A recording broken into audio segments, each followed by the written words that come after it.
It has been 2 weeks, ladies and gentlemen, but North American Sprint is back. That's right, some of the OOR's best come together here in Hungary for round 3 of the Sprint Series. Hello everybody, my name is Nicholas Amon, and I want to welcome you to tonight's broadcast live from my basement. We will not be joined by Mr. Kevin Parody just yet. He is actually in this race, but of course he will be joining us later on in the broadcast. How is everybody doing today?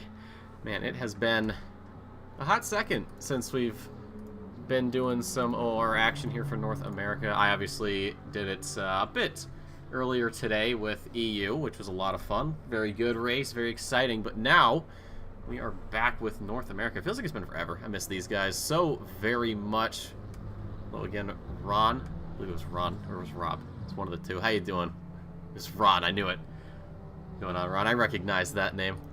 So we've got, we actually have a new face here in the North American Sprint Series. That's Skylar Loverink, the number 52 Ferrari from Bricks Racing, excuse me.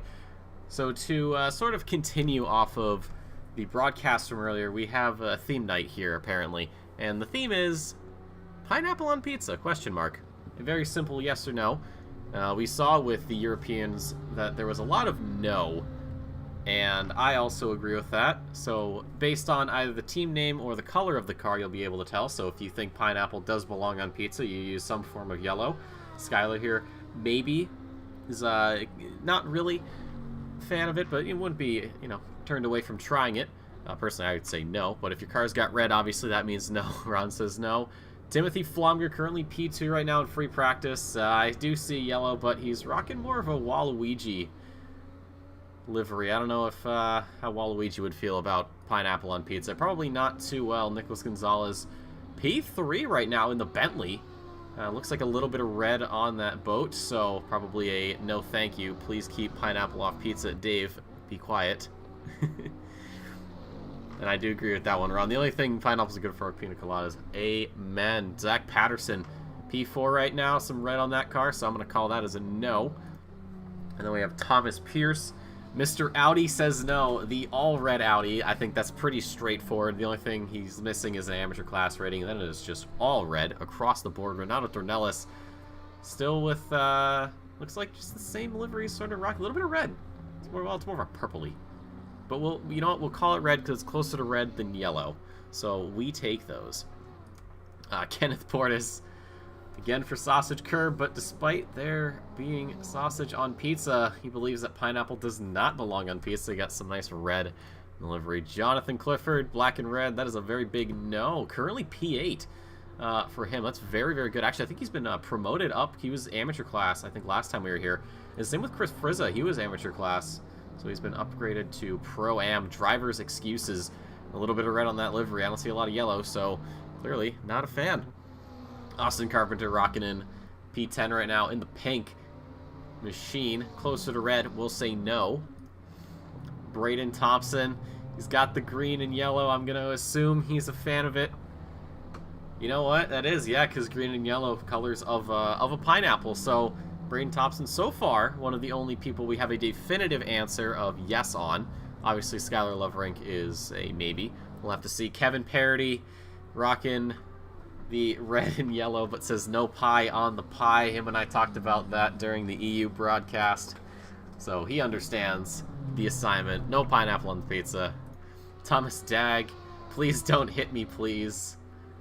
I believe that's just his regular team name, but if we're going to go with that name sort of on its own just in this moment, that means he does not think pineapple belongs on pizza, so don't hit him because he does not have that opinion. Leon Burke, I see some yellow. I don't know if he didn't get his livery submitted in time, but he's got yellow, so there's another fellow.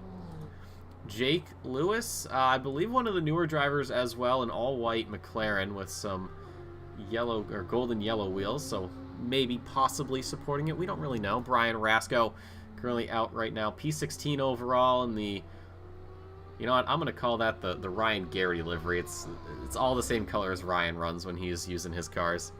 So no opinion from him. Sam Raworth, Distinguished Amateur Motorsports. I see some green and some yellow. I think he might support it. Nick Anderson, Crumpled Heap, no yellow, but it's a pinkish purple, so we're going to count it as maybe. Maybe he doesn't support it. Nick, or not Nick, sorry, I'm thinking about my own name. Aaron Moyer here. He's got the Halloween colors. It's a little early. Halloween is in 2 months, though, so hopefully you guys are getting your Halloween costume sorted out. I'm going to figure out what I'm going as and then not. And last but certainly not least, Gabriel Perez does not... Oh, it's got some red on the car, so looks like the majority of the field sticking with the consensus of no. No, pineapple does not belong on pizza. But hopping back up front here with Skylar Loverink, it's a 43.135. We did see a 42 in the European split in practice, but not in no, we did see it in qualifying. And then I don't believe we saw it during the race. We got pretty close to it, but never really broke down that barrier. Still 9.5 here to go, but probably it's more about 5 minutes, as it is 5 to 8 here. So we will be hopping over into the qualifying session in just a few moments' time. Tonight is a sprint race, of course, for both the North American splits for Corkscrew and Druid split, so we will have a 15-minute qualifier, and then an hour-long race, and then we'll hop over, do it all again, and then that'll be it until next week. For those of you that haven't been paying attention to the schedule, first off, how dare you? Secondly, next week we will be at Mount Panorama, which on its own, pretty terrifying. Right, this is Mount Panorama we're talking about. This is, you know, the big scary mountain with the very calm first and final sectors, and then the middle sector is where you go full focus or you're fully in the wall. And not only that, but it is also going to be the debut of the extended format. So those of you that don't know, this is a new format we're trying out, and of course it's got to be on the mountain. So we have the Sprint Series, or the regular sprint races, which is an hour long with 15-minute qualifiers. And then we have the Super Sprints, which is a 20-minute race, and then a 40-minute race, and then there's a 15 and I believe an 8-minute qualifier for both of those races. The extended format's a little different. So we do have, you know, that standard hour-long optional practice that we always do, and then we have a 15-minute qualifying session. And then we get into the race, which is going to be an hour and a half with 2 mandatory pit stops. This regular sprint format has 1, extended has 2. And I even went ahead and I did a little bit of rough calculations on my end. Because not only am I running broadcasts for North America, I'm also doing it for Europe and commentary. TLDR, I basically worked out that I would be doing about 6 hours of work, which is fine. You know, it's fun. I enjoy it. And I know that once I'm done, I might crack open, honestly, I would probably crack open a Guinness or get some hot chocolate. I do have hot chocolate. I got it with marshmallows. I saw it at Target. I was like, I don't need this, but I want it. So I did. Oh, goodness. The safety car joining us. The safety car, despite being coated in yellow paint, it does not support pineapple on pizza. We just have to say that right now because we don't want the safety car to catch some unnecessary hands if it can help it. But yes, who is in the safety car? We never know. It's like a mascot. So looking out on track, it looks like Timothy Flomger is going to leapfrog the Ferrari of Loverink and sit atop free practice with a 1 minute 42.97. So Flomger, the only person to break down that 42 barrier, or 43 depending on how you look at it. And Effecto, yes, welcome to the stream. An hour and a half for next week's race at Mount Panorama down in Australia. So it's going to be interesting to see. It's one thing to do an hour-long race at a track you're familiar with. It's another thing to do an hour-long race at a track that's going to kill you if you even look at it the wrong way. It's another thing to add an extra half hour. And some people hear that and they go, oh, what's half an hour? Who really, you know, that's whatever. But you don't really understand how much that is until you get in the driver's seat and actually do it. That's a long, long time to be out on track. And I believe Kevin actually worked this out earlier in the day during the EU stream, that it would be well over 60 laps. I think it's 67 or 68 laps around Bathurst, which is a long time. That is a lot of laps to do. So it's going to be interesting to see how things come into play there, but we're not going to worry about Bathurst just yet. We're going to worry about the Hungaroring. This is one of the tracks that personally I'm not a huge fan of. I've never really been able to find my footing with it, no matter how many laps or whatever car I use. I just haven't been able to be as good as I would have liked. But some of these drivers certainly have figured it out. Flomger is one of them, again, with that 42.97. That's a very strong time. Skylar Lovering still trying to find some time here as we probably get ready to hop on over. Brian Rasco, a little bit of a improvement for him, about a 10th, but I don't know if he'll be able to even put a lap time in, as it is now 8 o'clock, so the server should be jumping over. And look at that. Things have jumped over, so let's get into qualifying, ladies and gentlemen. 15 minutes ahead of us. And we'll see just who comes out on top, and it looks like, unless no one's in front, it looks like Portis. One of the drivers who is consistently out of the pits first. Not to say that's a good thing or a bad thing, but I feel like every single time we get into qualifying, regardless of where Kenneth starts, he is always going to be the first one or one of the first ones out. And you can see the gap he has to the drivers behind. This is sort of what you want to do in qualifying, just make gaps to everybody so you can keep the qualifying flow going. So with the Hungaroring, this is one of the tracks where your tires do take quite a bit of time to come up to temperature, and you do have to be very nice to them. If you push them a little too hard too early, they are going to bite you, you are going to spin out, you are going to just ruin your lap. So it does take a little bit, and then you also have to worry about the graining, which, again, it's one of those things that really stirs things up quite a lot, especially over the course of an hour-long race, and you have to take into account pit stops, you know, and if there's, say, an accident at the start and you have to go in for damages, you know, that's going to set you back a little bit. We did see it with one of the drivers, I believe it was Granez for Ferrari, earlier on in the day. He got involved in some lap 1, turn 1 shenanigans, and, well, it all sort of just fell apart. And he was in the pits, and then he had to pit again because the tires were not going to last. I believe it was probably a 50 or maybe a 50-some-odd minute stint, which is not really ideal. Matt and Mickey Moose, good evening or good day, depending on where you are in the world. It doesn't matter. You're tuning in, and that is all we ask for. Like and favorite and all that fun stuff. Subscribe, tell your friends. If you're looking for a sim racing organization, the OOR's got you covered. But right now, Kenneth Portis across the line to start his first flying lap, so we're going to see exactly what he's doing riding on board here. Round turn 1, one of the most popular overtaking spots on this track, which is where we're probably going to see a lot of overtakes this evening, not just for this split, but for the next one. This track is very difficult to overtake on. It is not easy at all. So the first corner will definitely be somewhere that drivers may look to overtake, and even turn 12, I believe, is also a very popular overtaking spot. And right here where Kenneth is, actually. But again, it'll kind of depend on how the race goes. There's a few parts where, you know, you don't want to catch up to people right away. You want to wait. You want to wait, especially through this little chicane. I've seen people try to overtake, and it is possible, but it is almost impossible.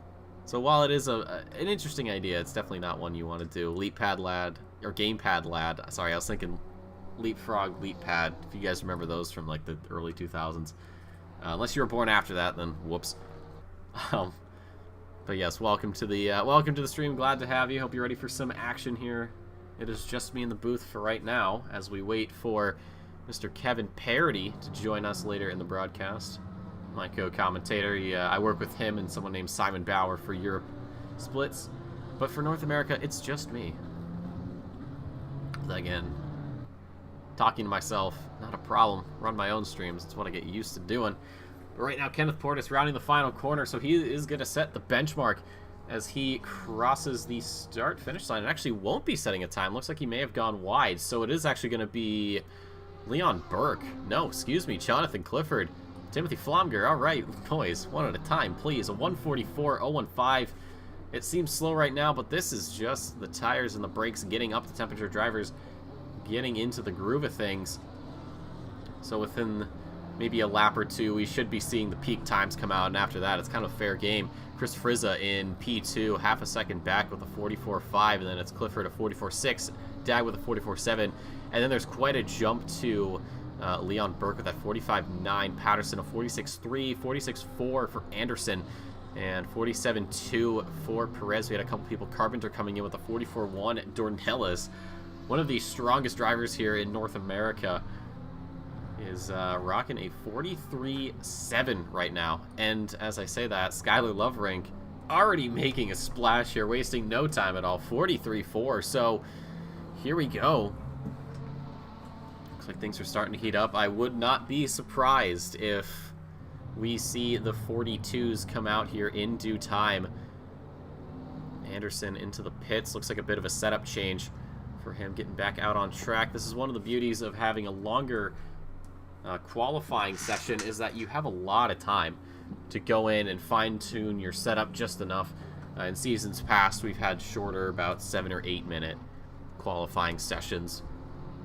But 15, I feel like, is a very solid amount of time to give these drivers. Gives enough time to do a little tweaks here and there and try to extract as much time out of these cars as humanly possible. Clifford also in the pits on the jacks. He's getting sorted out. The number 14, or not the number 14, excuse me. That was the McLaren of, I believe, not Lewis. It was Perez. I was reading the wrong number. I was doing his position, not his car number. I was looking for the car number. He's back out there. So we'll see if his changes have come into play. Jake Lewis, P13, a debutant here in the Sprint Series. A 45.7.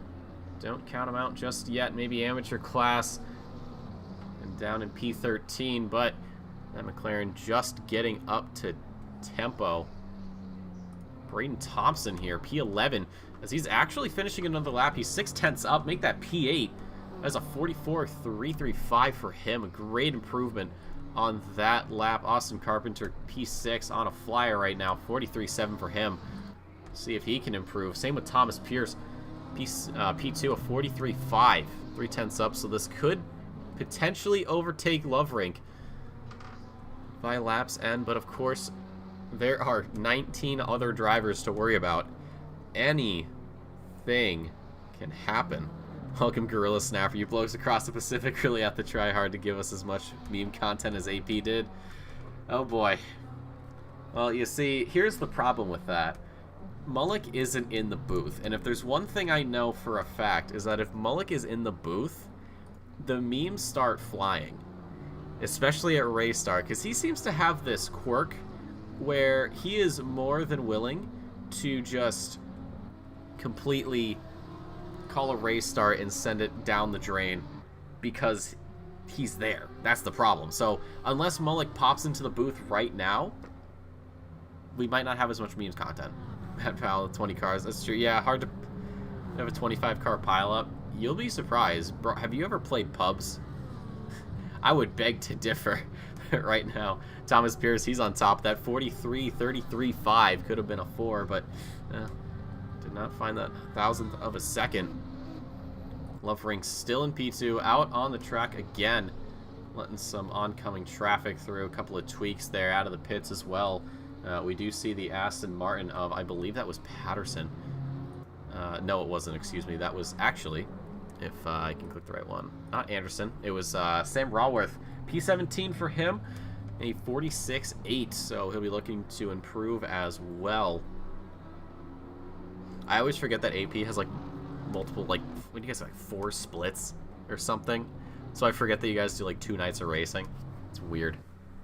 I don't know, I can't talk. I'm from North America. We get 1. Same with EU. Usually, well, we get 2 splits, but you know what I mean.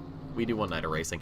Jonathan Clifford right now, P12. He's currently half a second up on his personal best. If he can stitch this together, that would put him actually into the top 10, which would be very good for him. Clifford has improved quite a lot, I must say. I know last season he was in the Lamborghini, and he really did seem to struggle, but it looks like he's finally found his stride, and he is going to make it everybody else's problem. This is looking like a very strong second half of the season for him, and I can't wait to see if he can climb even further. 3 splits plus cup cars. Oh boy. You guys got a lot on your plate down there, but I'm over here. And it's nice and cozy. It's finally, speaking of cozy, it's finally been cooling off. It's been in like the upper, like low to mid 90s here for the last, oh god, I don't even know how long. Last 2-3 weeks it feels like. Feels like it's been forever since it's been cold. And for those of you that use incorrect units, 90 degrees is about 32 Celsius. So if you happen to use incorrect units, there you go. Clifford, though, improving up to P9 with that 44-1. We have yet to see a 42. Thomas Pierce, though, still leading in qualifying circus on top. Now, this is one of the tracks where everybody's first sector is by far phenomenal. Everyone has a very, very strong first sector. But once you get to Sector 2, it starts to fall off a little bit. And then when you get to Sector 3, it's just all over. So it'll be interesting to see how that plays out. If we look at the split times on fastest laps, it's currently Pierce on top with 36.7. And then the next person is actually Timothy Flomger with 36.8. And there's a few people with a 36.9. And then we get to the 37s. The second sector, again, is actually tied between Pierce and Loverink with a 37.5. And then same with this third sector with 28.8. But it's actually Dornelis and Carpenter who have the fastest third sectors with 28.7s. So it looks like for some, you do well early on and then you just taper off. It's unfortunate. And speaking of, the Brazilian Beast makes it a 43.2 for provisional pole. Very good improvement. A little over a tenth of a second to Pierce. And almost a quarter of a second back to Loverink. And then almost half to Portis. And a little over half a second from Flonger. So Dornelis really putting together, showing that he is a threat to be messed with. Force to be reckoned with. I can English. Nicholas Gonzalez in this big old Boatley Bentley Bonanza. P8 right now looks like did not get the best final set of corners. So from about half a second up to over half a second behind, we'll have another shot at this. Jake Lewis also starting a flying lap here. Currently a little bit ahead. Speaking of a little bit ahead, it's Renato Dornelis here.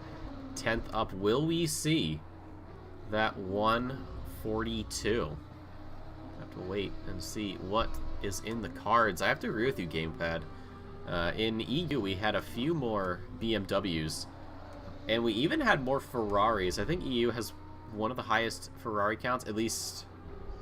I don't know. I think AP might just have more, just because of the volume of drivers. But yeah, no, BMWs are quite scarce here. Same with Ferraris. I don't know if it might be a regional choice, but you know, I'm not in the heads of these drivers, so I couldn't tell you. So good day to you, Keith. Glad to have you. Dornelis, currently 2/10 up. If he can shave just a little bit more time off, this could be that 42 we've been waiting on, and there it is, a 42.9. It is barely enough, but hey, as long as you have just a 1,000th under, you got it. So that'll actually extend his lead down to Pierce, who is struggling to improve. Still sitting with that 43.3. His last lap was a 43.4. So he has been unable to make things work out. He's currently 2/10 down on himself. Loverink out of the final corner to the line. 2/10 up, and it's going to be P2 for Skylar Loverink. Loving this Ferrari. 43.2 for the debutante. And we'll see if that final quarter second can get knocked off here. There's going to be one more chance after this for a good number of these drivers, but for others, it is all said and done. AP only having a few Ferraris. Copy that. I'll keep that in mind next time I need it. So let's see who here is done. Looks like Braden Thompson, Leon Burke, Aaron Moyer, Nick Anderson all calling it for qualifying. Just sit there, kick your feet up, get yourself relaxed and ready for an hour of racing ahead. Jake Lewis as well into the pits. His his qualifying is over and done with. Same with Gonzalez. Does not have enough time to get back out there and get another time. Braden Thompson as well joining in. Skylar Loverink, though, 2/10. This could possibly be the improvement. And just ahead of her is actually Brian Rasco. There it is, off for the Ferrari, and it looks like off and over and done with for qualifying. Brian Rasco almost half a second up, so this will definitely break into the 44s, but it's the question of Where in the 44s will he sit? How many positions can he gain by the time he crosses the line? And he could give it another crack if he's feeling it, but no one's telling him to. Across the line he goes, and it's only enough for P13. So up one position just relegates Kevin Parody down one spot. You look around, see who's still out. We got 10 seconds left, so if you're on a flying lap, you've got no time to get back, and it doesn't look like anybody's going to be crossing the line soon. So let's see how many drivers dive into the pits and abort a lap. Thomas Pierce, currently P3 in the pits. His qualifying session is done. As we look around, it appears as though Dornelis will be first one to cross the line. Every bit of that track is his. Track limits is something that these drivers are going to have to watch out for. It's very easy to go wide, go outside the white lines, and pick up some track cuts. And if you pick up too many, it is going to be a drive-through. We saw it a little bit in Europe. I don't know about AP. But right now, Dornelis, he's not far enough ahead of himself to really improve as he ducks into the pits. Austin Carpenter, currently half a second up, so this could be a big improvement for him. Or actually, hold on, Jonathan Clifford, P10 to P6 there at the line. Job well done from him. Looks like Carpenter up to P3. Pierce is getting pushed down out of that top three. Carpenter rocking a 43.2 for him. Timothy Flomger currently even as he comes out of the final corner, down the front straight and across the line. Will he improve? No, he will not. He will stay in P5. But ladies and gentlemen, that is going to do it for qualifying as these drivers getting across the line for the last time, and we are going to get ready for some sprint race action. Once I can click drive, we'll go back to the pits at least. Look at qualifying. It was Dornelis, Loverink, Carpenter. Surprising that Portis has the best two final sectors, actually tied with Dornelis. 37-39 for both of them.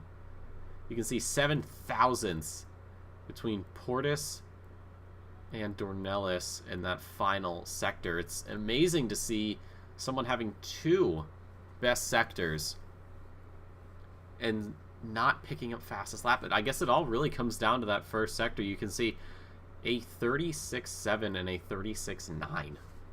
So that is huge. Obviously, safety car on top for Nationals, as always. It looks like we've got a little bit of different weather here in the sprint race for EU. We saw some clouds to start off, not a lot of sun, but it looks like it's going to be a little different here in the North American split, at least the first split here tonight. Sorry we're not out on tracking. A nice little overview of the cars. I forgot to hit drive, but let me tell you, I have the fastest hands in the West. I will click drive and get a little overview of the field, and then we'll be out onto track. But looking at the order, it's Dornelis to Lovering, Carpenter, Pierce, Flomger, Portis, Clifford, Patterson, Gonzalez, Thompson, your top 10. And then it's Dag, Frizza, Rasco, Parody, Lewis, Burke, Moyer, Perez, Anderson, and Raworth, rounding out the next 10. And of course, the OOR safety car. Obviously, we can't let the safety car out there on track. It would just not be fair. All of the races would just be safety car, safety car, safety car on top. And we want these drivers having fun. Mostly out of curiosity, but how long have most of these people in the series been sim racing? That I do not know. It varies person to person. There are names in here that I have raced with before personally on track in the Sprint Series. I got my start in Sprint. Oh God, how long ago was it? It was season 6, so however long ago that was. Actually, I have videos on it. I could check, but I won't right now. So someone like Dornelis, Carpenter, Fierce, Flomger, Portis, Patterson, Frizza, Rasco, Dag are all names I recognize, so at least, you know, year and then some. But a lot of these drivers, I have no idea. So we're going to get out onto the grid here, and hold on. We got this. We're professionals. We're professionals here. Bada boom. Nailed it. Alright, we can get ready for the start.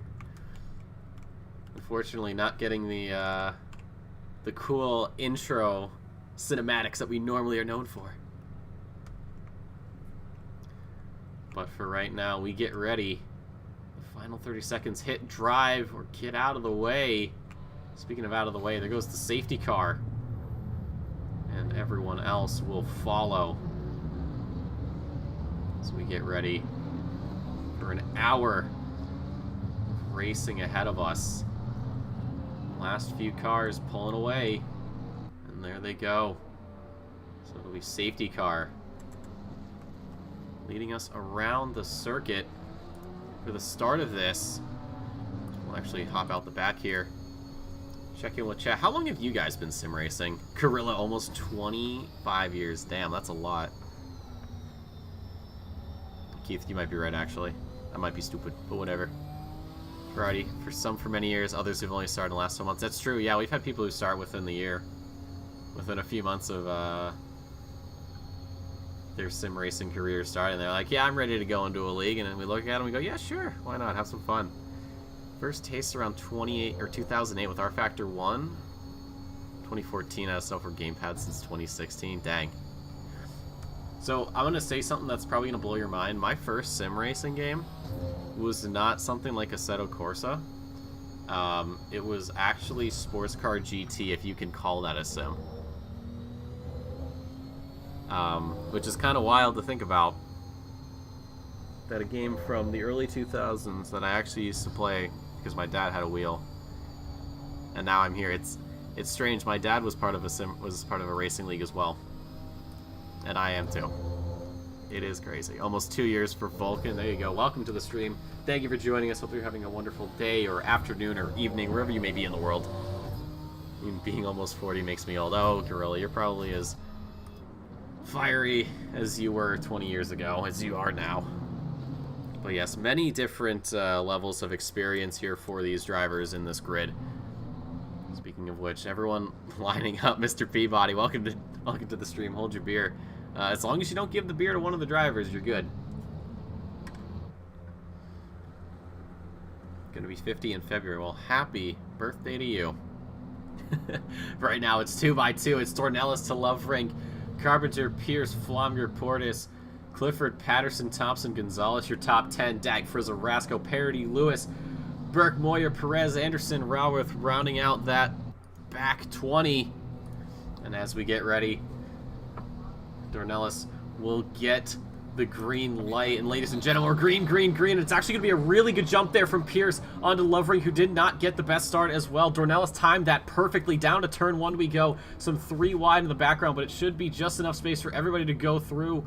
A little bit of brake slamming there, but everybody getting through this first turn just nicely. About 4 wide there, just a moment out of turn 1 as we go down into the following set of corners. It's Audi on top, 1-2, and behind them is the Ferrari of Loverink, and we still have some 2x2 action here as we ride on board with Austin Carpenter, as we have the BMW of Flomger having to deal with Jonathan Clifford, who's made up a lot of positions. So we've got a Honda and a Bentley off. That is going to be Portis, and I believe Gonzalez off into the wall there right at the start. Not what you want if you are those two drivers in this race, already kicking off. Less than a minute, and we've already got some action in the midfield.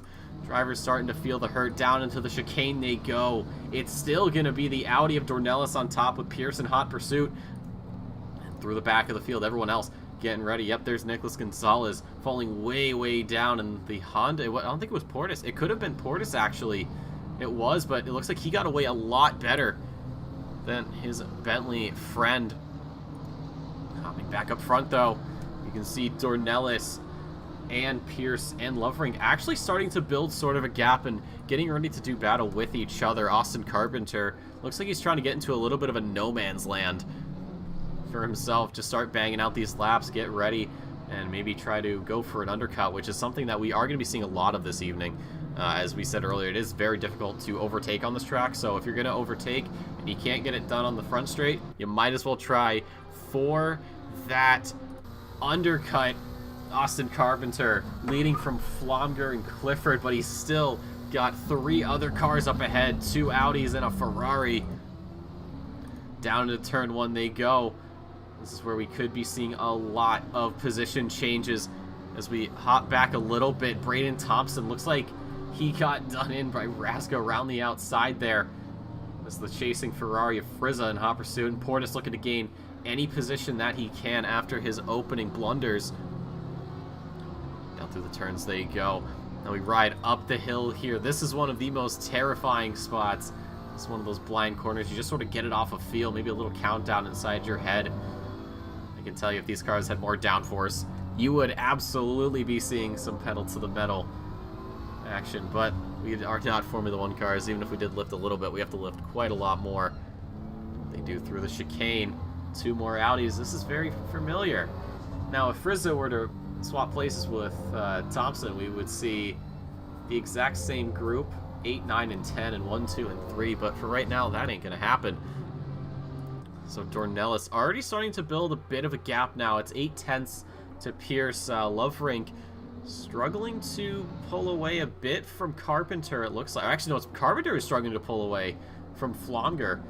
And Pierce starting to lose a little bit of ground to Loverink. Over these laps, Dornelis, though, still doing a great job up front, keeping it going. Does have fastest lap with that 49.7, just because of all that clean air he has. He doesn't have to worry about backing out of a move, and we've lost Austin Carpenter. What happened here?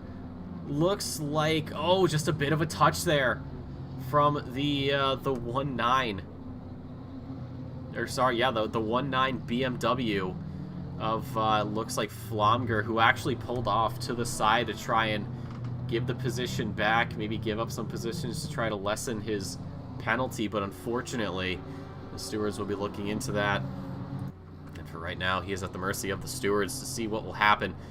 Braden Thompson here out the back. Frizza still right behind Portis, making up some very good positions into the top 10 now.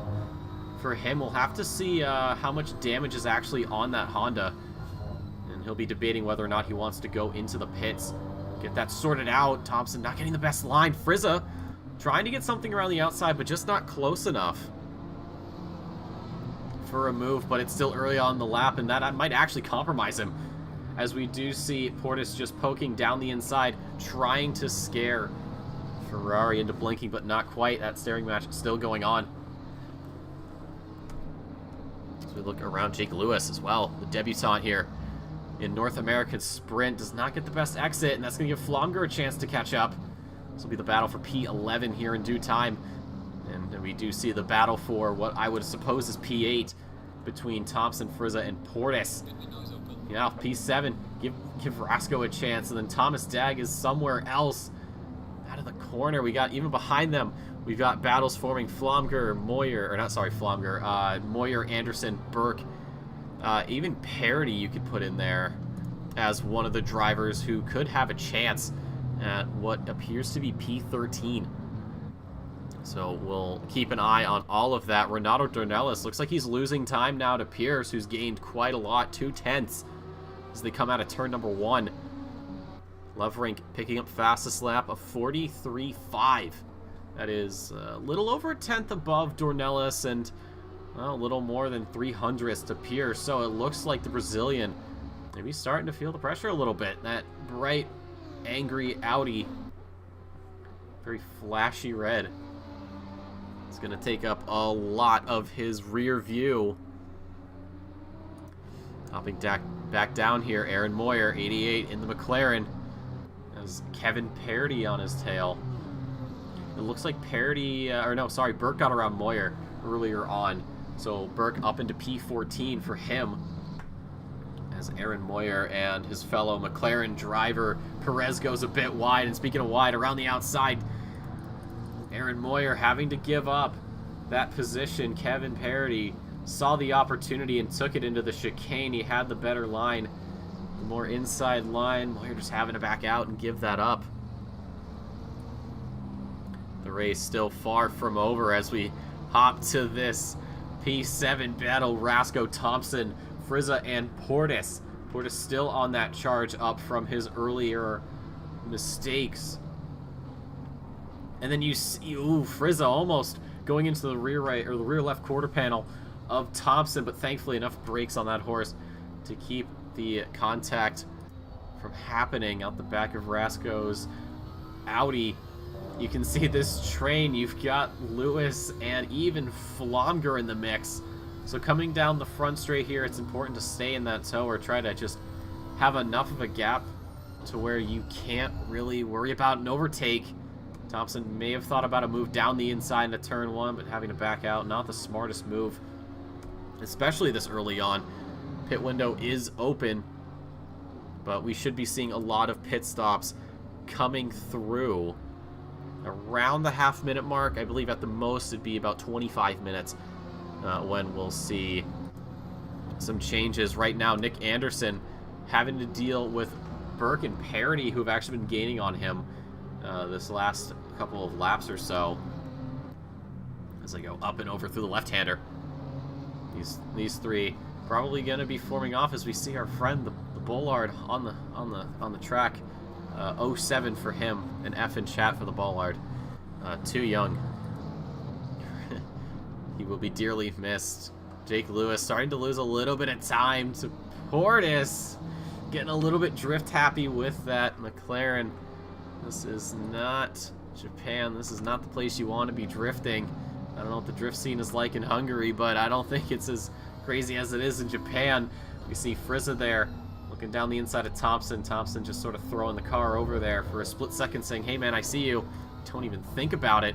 And that might actually compromise Frizza a little bit. Portis down the inside into the penultimate corner, and he does get that move done. Portis up into P9. Has he cleared the Ferrari? He has. So Portis starting his charge back up the field after his earlier scrape with the Bentley of Gonzalez, who has actually gone into the pits. So it'll be a sight to behold to see how these guys go for it. Brian Rasko, though, will be giving us a nice little seat here for this P7 battle. Thompson, Portis, and Frizza still very much in this. Wait a minute, is that Portis? Portis picking up another position, it looks like, from earlier on. So Portis got around Frizza as well. Or no, he already got around Frizza, I'm sorry. I have the memory of a goldfish sometimes. He's going to be eyeing up Thompson here. Through the left-hander they go. Braden Thompson, currently the highest placed amateur class driver in P8. We had a few driver changes or driver class changes happen in EU. I'm not too certain if North America had any changes, but if you need someone to get promoted, hey, I would put Braden Thompson on that list 100%. As he got quite close to Rasko, but had to back out, and Portis and Frizza will catch up as well. Back up front, Dornelis still about a second ahead of Pierce, and Pierce picking up quite a bit of a gap to Loverink. Jonathan Clifford, though, a new promotion here. As far as I can remember, having to deal with the Aston Martin of Zach Patterson behind him in P5. We see Braden Thompson. He's got to deal with Frizza. He's going to make him go the long way. There's a bit of contact, but stays ahead. Slight driver miscommunication. Not like you want to be communicating with the others, but enough of an idea so they stay safe. Thankfully, no crashing there, so Braden Thompson holds on to P9. It'll actually start building a bit of a gap there after that. Flomger picking up a 10-second penalty. Not too certain what that's for. Could be for a number of things. But I'll have to wait and see. The penalty bot, I believe, is still on vacation. I don't know, maybe he missed his flight, or just doing that thing where you go to vacation somewhere and then you just don't come back. Hopefully have that again very, very soon. Leon Burke having to chase down Nick Anderson. And you see Kevin Parody right there. He is trying his hardest to catch up as best he can to overtake this purple, or not, sorry, to overtake the black and yellow Audi driven by possibly Wiz Khalifa? Or was it Wiz Khalifa that same black and yellow? I think it was. I don't remember. Anyways, yeah, no, these guys getting a little bit probably settling in, but we should be seeing quite a few battles going on. Clifford just losing time to Patterson, who's been slowly bringing things back up. Matt Powell, Flomger penalty was for the boop with Carpenter. Thank you. I had completely forgotten that it happened. Lewis into the pits as well at some point. Looks like Gonzalez may be done. He's been sitting in there for quite a while, longer than even a completely destroyed car's repairs would take, but I'm not there. I don't know. We'll certainly keep an eye on that. Nick Anderson losing some time there, and he's going to be giving Burke the toe. You can see the Audi creeping ever so closer down into turn 1. Is he going to have the move? Later on the brakes, the door wide open. And Burke, absolutely no problems, but Anderson's not quite done yet as we go 2x2 down the hill here. Anderson maybe looking for a move.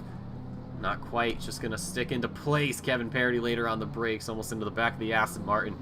Thankfully, there's just enough of a gap there to keep things clean, and you even have Carpenter there as well, getting ready to pick up any scraps that these three may toss to him. He is more than willing to take 3 positions for the price of 1. Those are just some of the deals you can get here in Hungary. This battle, though, is really picking up. Rasko into the pits as well. Let's look out the back of Burke right now. The car he just passed not too long ago, almost kissing his bumper a little bit. Trying to remind him that he is still there. He has not given up quite yet. Very solid run from these guys. So now it looks like Burke and Anderson might possibly start pulling, or might start pulling away.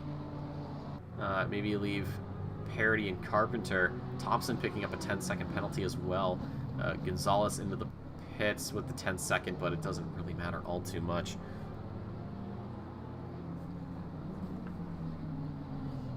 We hop back up. Dornelis looks like he's lost some time to Thomas Pierce, who's looking at about 1.5 seconds or so sometime a couple laps ago, but now it's about half a second. His last lap was a 43.9. Pierce's was a 43.4.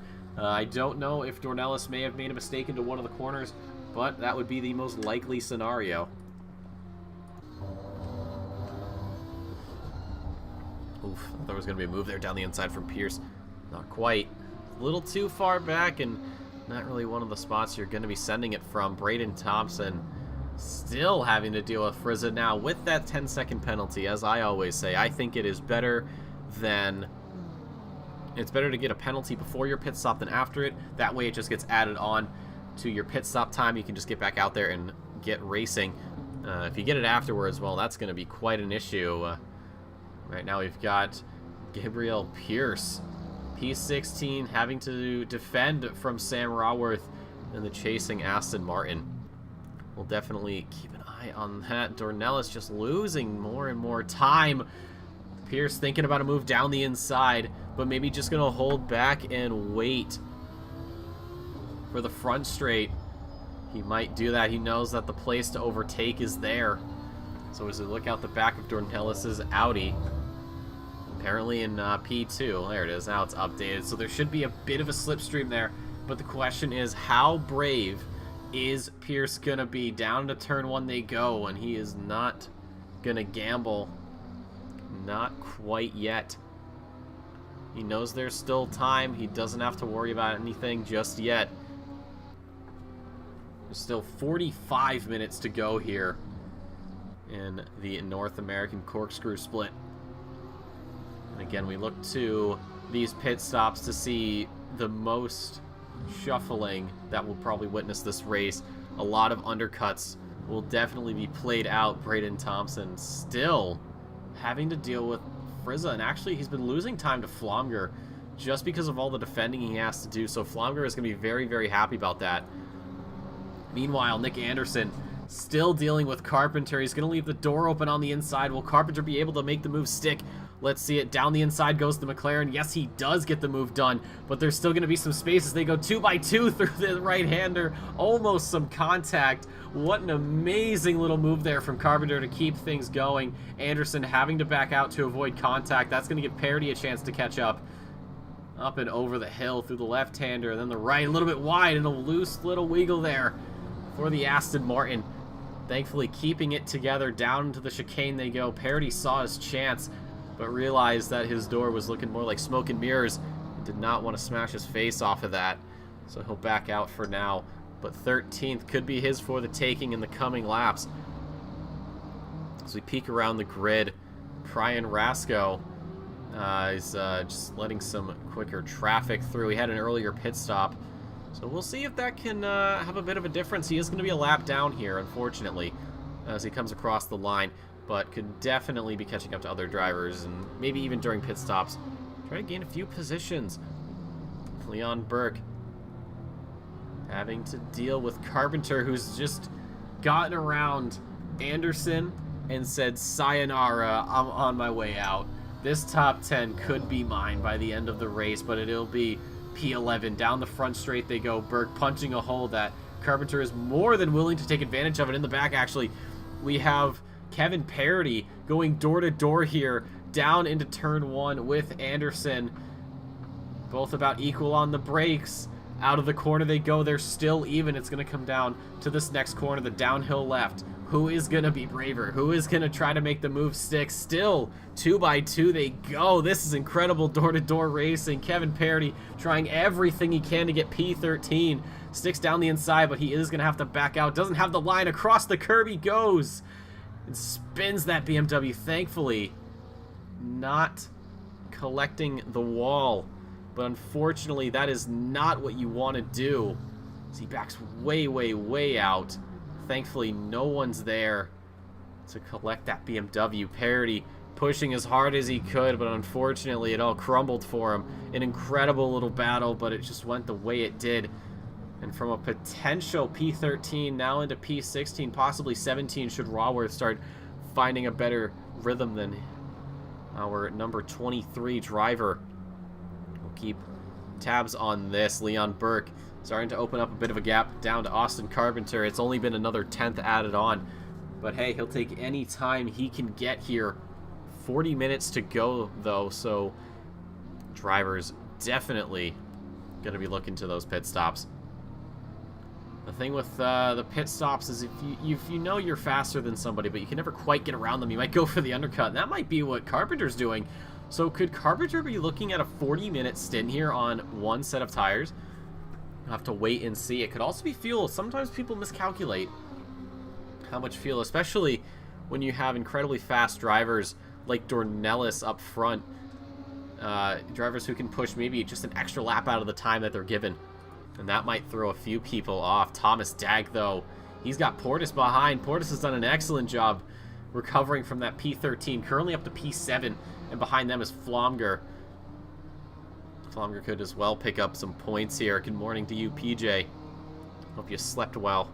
I hope you were at least awake enough to feel me kiss you on the forehead goodnight and tuck you in, because you deserve it. But right now, it is this little battle here for P6. And with these penalties, get them before your pit stop. They just get added on. You get back out there, you get racing, and go from there. Dornelis still having to deal with that red-hot Audi behind. He has been looking at that thing for lap after lap. Thankfully, it's been behind him, so it's not too much of an eyesore, but definitely has to be ready just in case something goes down. But not quite close enough for a move, and we see Loverink behind as well, and then back marker McLaren of, I believe that's Lewis in the picture. Jonathan Clifford leading from Patterson. And actually, we have to hop down a little bit as Thomas Dagg is starting to come under attack from Portis. He goes way down the right side. Portis having to swing back out. Thomas says, if you want this position, you're going to have to take it the hard way. Manages to hold for the time being as they get around turn 1. Portis still right on the bumper. He's going to have to back out a little bit, but not quite. They both take the racing line. Flomger going to catch up as well. And Thomas Dagg lives to tell the tale and hangs on to that P6 for another lap. But the question is, for how long will he be able to hold this? Now, if he goes into the pits, it won't really matter too much if it's an undercut, and he'll get the position back. But if he stays out and Portis goes in, it could spell disaster for his race. Still 33 minutes for these drivers to pit before it becomes a problem.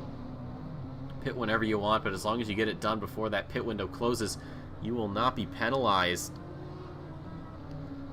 No, that's true. Portis doing a very good job of respecting Dag's team name. Now, I know a certain someone in the OOR told me that I needed to look at their team name and mention it. I don't know if I will. We'll see. We'll see. We'll see. We'll see.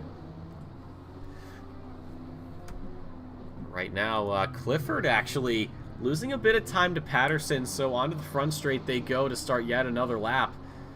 Oh, that's a very good exit for Patterson. This could be the move. You see Clifford all the way down on the inside. He knows it. He knows that Patterson could have a better run, and he did have a better run, but he wanted to make it as difficult as possible.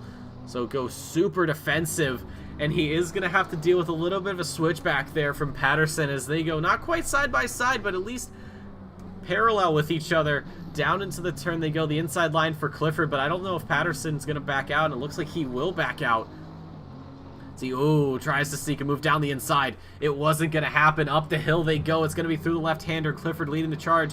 It's going to be all on his timing. Patterson did not go for it. I thought maybe he would have gone for something a little bit special, but not quite. He's going to go side by side here. The rear left quarter panel he sits on. Backs out again. Down towards the chicane they go. Just going to flick to the inside. Maybe try to scare Clifford off. Misses break point. Clifford, nerves of steel, holding on to this P4.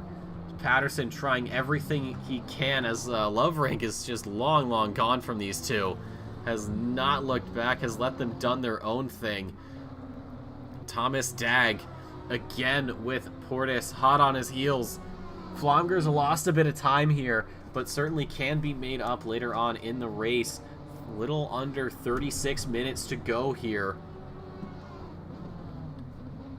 As drivers still staying out, we should be seeing pit stops start rolling through here in the next couple of minutes. And we'll see what can get done. We'll see if there's any of these battles going on where drivers try to undercut or overcut. For right now, Gabriel Perez has lost some time here to Kevin Parody. Parody did manage to pull away from Raworth. I believe Raworth may have had a bit of a spill at some point. So for right now, it's the red and yellow BMW trying to find a way around this number 17 McLaren. Down they go. Will Kevin be a bit braver on the brakes? No, he will not. He will just back out, but could possibly pick up this position at the end of the straight as they reach the penultimate corner. Around the outside of it goes Parody, possibly into the pits. No, not quite yet. So here we go, onto the front straight. Will Parody go for it? How close is he? I don't know if he's close enough to take advantage of a slipstream. He will be able to pull in closer, but definitely not close enough for a move. Unless he goes for a dive bomb, just shows himself on the inside, slots back in behind. Looks like he actually does get a better entry into the corner. So this could potentially be a move here in the next couple of turns. Again, just showing himself down to the inside, trying to use as much psychological warfare as he can. It's Perez not really getting the cleanest line there. Through the right-hander we go. Both cars stable. Perez using as much of the track as he can. Hop back up. Thomas Tag still having to deal with Portis. Flomger's actually made up quite a lot of time onto the Honda, so that's very good for him. And we'll see what can happen. Clifford into the pits. He did manage to pull away from Patterson. But with this pit stop, this will be the undercut. So we'll see if Patterson can get around this track and gain an advantage coming out of the pit stop. Thomas Dag just pulling to the inside as much as he can. Back onto, no, not onto the racing line, down to the inside. Portis around the outside. This could work as they come out of the corner 2x2. Doesn't look like it. They're still fair, still door to door, and now looks like Portis finally has an advantage, and he will manage to get the move done up into P number 6 for the Honda driver. And of course, Flomger, don't count him out yet. He does have that 10-second penalty, but it's going to get served in his pit stop. So he could potentially make a move stick later on in the race. These three are just getting started. Or in fact, they've been started. They've been going. For as long as their engines have been running, they've been going at it. Kevin Parody still chasing down Perez. Has actually lost time to the number 17 McLaren. So we'll have to see what can happen. But these three guys, Portis, Dag, and Flomger, really starting to put on a show right now. Leon Burke behind them with the Ferrari of Frizza. Burke's last lap was a 46.4. Frizza's was a 45.7. So Burke not getting the best previous lap out of his car that he could. Frizza will gladly take that. And anything he can. Fastest lap currently belonging to Dornelis, a 43.417. And then Thomas Pierce with a 43.467. So nobody has gotten into the 42s. We'll have to wait and see if maybe after pit stops do we see the 42s. Patterson into the pits. So the question remains, Clifford with a 10-second. That is not good. That'll get added on afterwards. Flomger and Thompson into the pits, so their penalties will be getting applied to their pit stop. And hopefully from then on, keep the nose clean. As we jump back up front, it's Dornelis still with Pierce just about half a second back. I know the scoring column says 7/10, but that doesn't update as frequently as our broadcast controller, because it's actually about 8/10. Hopping around, Portis with Dag actually being behind the, I believe the Audi of Rasco. So he'll have to let him through. If he doesn't let him through in a timely manner, he will get penalized, but just waiting for a good time to let that happen. Again, this track is hard to overtake on. You can see Lewis there getting out of the way. Same with the Audi. Just let these guys through. Don't want to cause too much chaos. And get back out there. Thomas Pierce into the pits. So Dornelis staying out along with Loverink. So Loverink will get promoted temporarily to P2, lest she stays out. Pierce, though, with that undercut. So we'll see how well Dornelis can make this lap stick. If he can get an amazing run here, we could potentially see him maintain this P1, especially if Loverink mirrors that and goes into the pits as well. We also saw Moyer into the pits as well.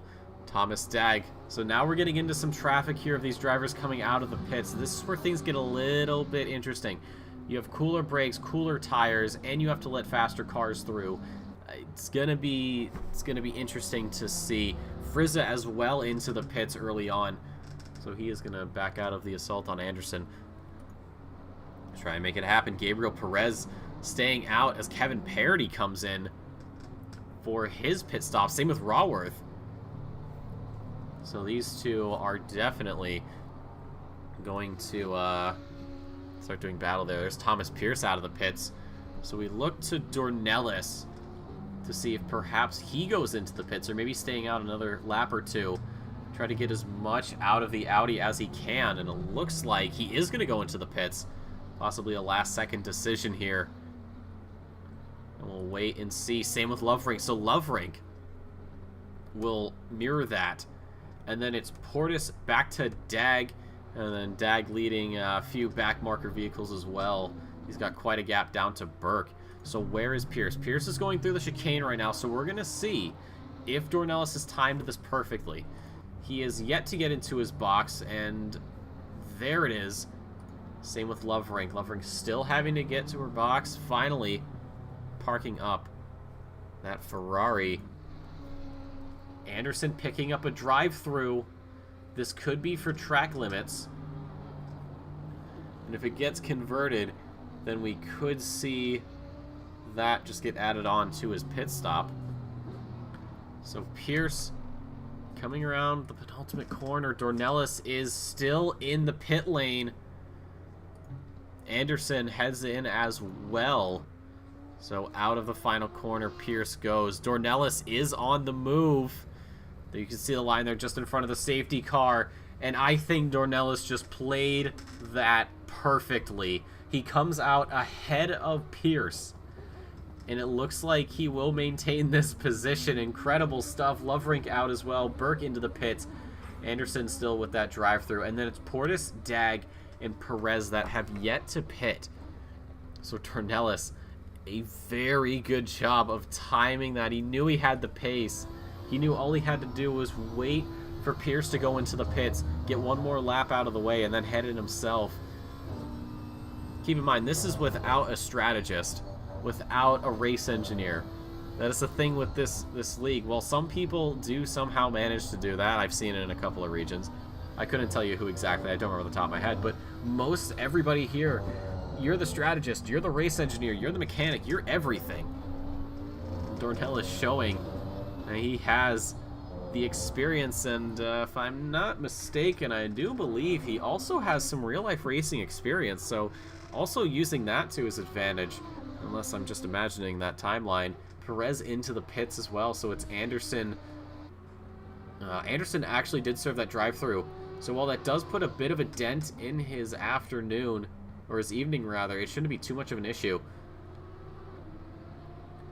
Dag into the pits as well. Portis staying out. So Dornelis and Pierce and possibly even Lovrink will be inheriting an extra position. So Dornelis around the final corner, P4 right now. And he's gonna, or sorry, P3.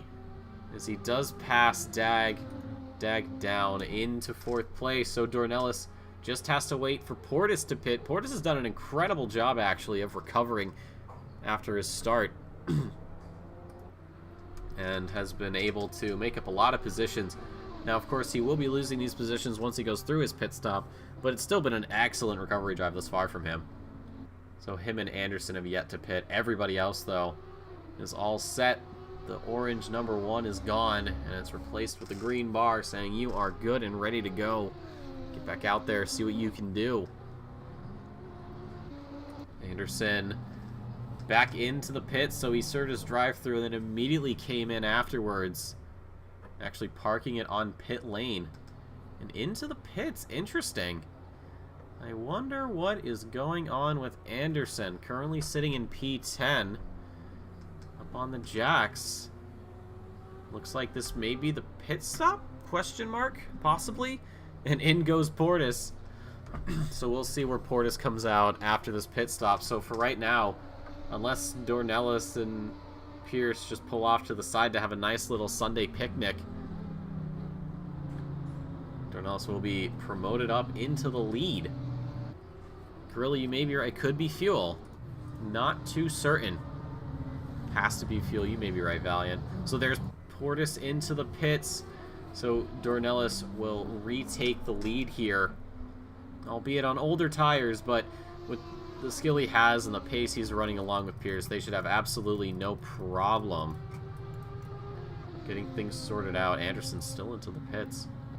Or maybe it's some goat strat. You may be right, Valiant. Thank you for joining us as well, of course, as always. Hopefully your day / evening / whatever time zone you identify with has been well. The back of Lewis's car and in the front of it as well has had a little bit of damage there. Happened off camera, maybe a tap from behind and then a type of wall hit. That would be suboptimal for these guys. Portis finally getting out of the pit lane now. Currently in P5, now P6. He's got the farthest pit box. So there we go. Portis coming out into P6.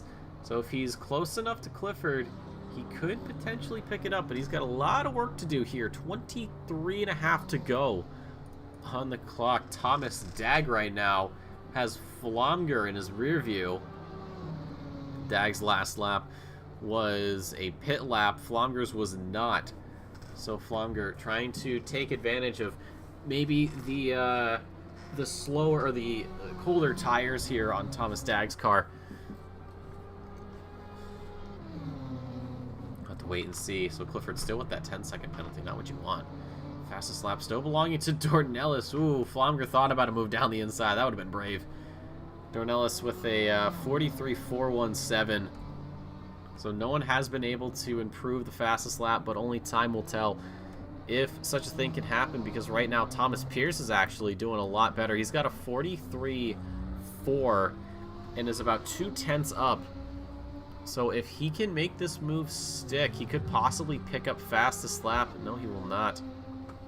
Not quite enough to make it work, but still hunting down Dornellis, and now they come up to some traffic here on track. Thomas Dagg, though, and even Leon Burke having some trouble. Chris Frizza looking for a P10, and just behind them is Braden Thompson. And there's the touch from the Ferrari on the rear right quarter panel of the 558 Audi.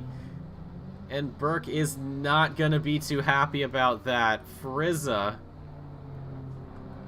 with a move that just was not going to stick. It's right on board with the Ferrari, sees what happened. He saw a gap that truly wasn't there. And unfortunately, it ended the way it did. Burke way off. Frizza getting back out there. The stewards will be looking at it, and speaking of looking at it, we're looking at the wonderful low poly hills of Hungary. Hopefully you guys enjoyed this nature documentary presented by the Octane Online Racing organization. Very, very glad. Right now, Jake Lewis, he's got Moyer and Parity behind him. This will be the battle for P14. Doesn't matter where you are, you can always find somebody. Having a little bit of a scrap right now. Dagg still dealing with Bordas. Or no, sorry, still dealing with Flomger. He has not had a chance to breathe. Looks like Flomger thought about a move down the inside, but there wasn't enough space. An excellent defense there from Dagg to keep the BMW at bay. But for how long will this happen? The 177 remains in the lead. These guys using as much track as they can. Hopefully just being told that, hey, your lap's invalidated. Don't worry about it. Oh, there's a move there from Parity. Tried to get it done on a Moyer, but not quite. But he's not going to give up just yet. Up the hill they go. And there it is. Parity backing out. Just lifting off of it. Moyer riding over that curb, trying to find all the time he can. So you go around. He will leave that door open, so Parity's going to get a lunge down the inside. So they go side by side down at the chicane. Is Moyer going to back out? Yes, he does. Parity picking up P15 for himself, and now he's going to be setting his sights on Lewis there for P14. We'll see if that can get done. 20 minutes to go here in the race. Anything can happen. It's still enough time for some of these drivers to try and gain an extra position. We may potentially see some going for desperation moves in the last 15 or 10 minutes, just trying to get something done, but it's going to be very, very dangerous right now. Speaking of dangerous, Clifford with a bit of a wiggle there. That's actually going to give Patterson a chance to get by, but not quite. Patterson knows that Clifford has that 10-second penalty, so as long as he can stay within 10th, he is going to get promoted up to P4. Clifford will probably go down to about P6 or so, and Frizza getting that 10-second penalty for his infraction against Burke. Came rather quickly. Stewards jumping right on that. Not a lot of call-outs, at least from what I would be able to guesstimate. Thomas Dagg pulling away from Flomger. It seems to have a bit of a yo-yo effect here for the Audi. Gain some time, lose some time, gain some time, lose some time. His last lap was a 45.3. Flomger's was a 45.2. So I wouldn't be too surprised if we saw Dagg getting a better lap than Flomger here. Have to wait, see how these laps play out. Oof. Flomger looks like he might have missed his brake point just a tad. Thankfully, able to keep the car going. So onto the front straight, across the line. Dagg a 44.8 for his last lap, 44.7 for Flomger. Dagg going very defensive down into turn one. He's going to force Flomger the long way around. The two German manufacturers getting ready to do battle here. Out of turn one we go. And Dag, for right now, maintains his P7. He is holding on for dear life. He's got 18 more minutes to hold on to this position. But is he going to be able to? Only time will tell. I'm starting to wonder what happened in the Beckett split. I'm curious. I may have to check that later. Right now, though, we overlook Jonathan Clifford, who's got Patterson and... Wait a second. Who is that in the Honda? Is that Kenneth Portis II? Making up so many positions from the start. He had that bump with the Bentley early on, fell to P13, and then started gaining positions. And then once the pit stops went through, he was in a provisional first. But once his pit stop was sorted out, he fell back a bit, and now he's up to P6. If he can stay within 10 seconds of Clifford, this will be a P5 finish for him. So an excellent job from the 84 driver. But there's still some time to go. Anything can happen. Thomas Tagg still. Flomger just sitting in his rear view. It's the same story with someone like Dornelis, who's actually pulling up on Kevin Parody right now. The blue flag's on the way out. This is one of those situations where you've got to just get things sorted out. Not only does he have to get through Parody, he has to get through Lewis and Moyer as well. So we look to join Lewis here. Down into the chicane, you can see he's got to worry about Moyer, he's got to worry about Parody, and he knows he's got some time for these faster drivers to go through. Dornelis sort of just forcing his way through.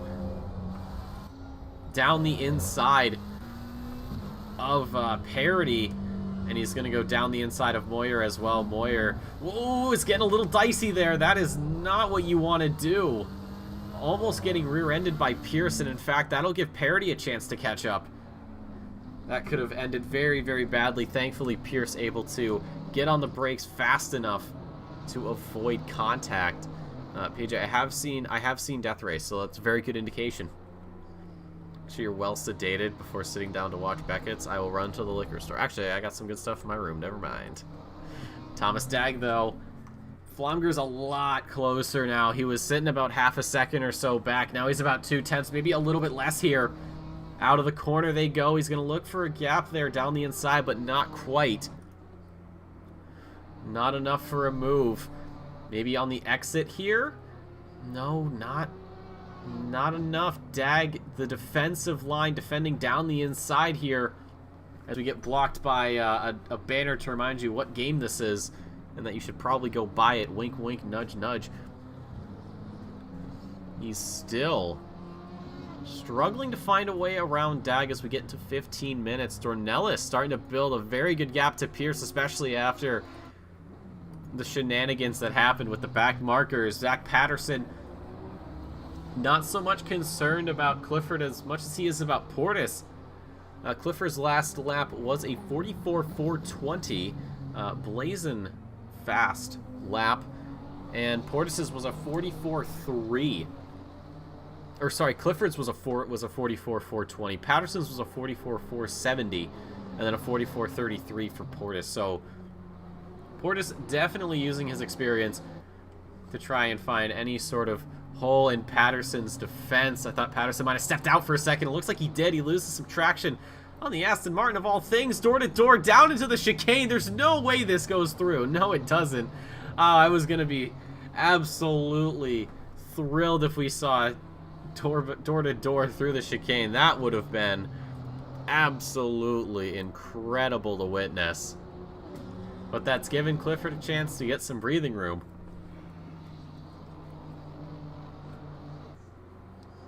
And now Patterson has a lot more to worry about. He was keeping pace with Clifford, but now is not quite so fortunate. As now Portis has all of the attention from the Aston Martin. And he's got to worry about that, because he knows it could get done. Aaron Moyer, you saw Parody just flicking to the inside, might try something here. Moyer not close enough for a move. Onto the McLaren ahead as we head up the hill here into the left-hander. You can hear him lifting early. Trying to just maintain a gap, maybe waiting until a better time to go for a move. Kevin Parody lurking, though, in the shadows. Knowing that if these two mess up, it's 2 free positions for him. Something that, well, we all enjoy. Getting free positions without having to work for it. Every little bit helps. He is starting to lose a smidge of time up to Lewis. And losing time to Parody. Right now, they all hold station. Patterson's starting to pull a bit of a gap now. He was 2/10, now he's 4/10. Now it says 1.3 seconds, but that's from way, way long ago. I've been keeping an eye on this gap for some time. Oh, onto the grass there.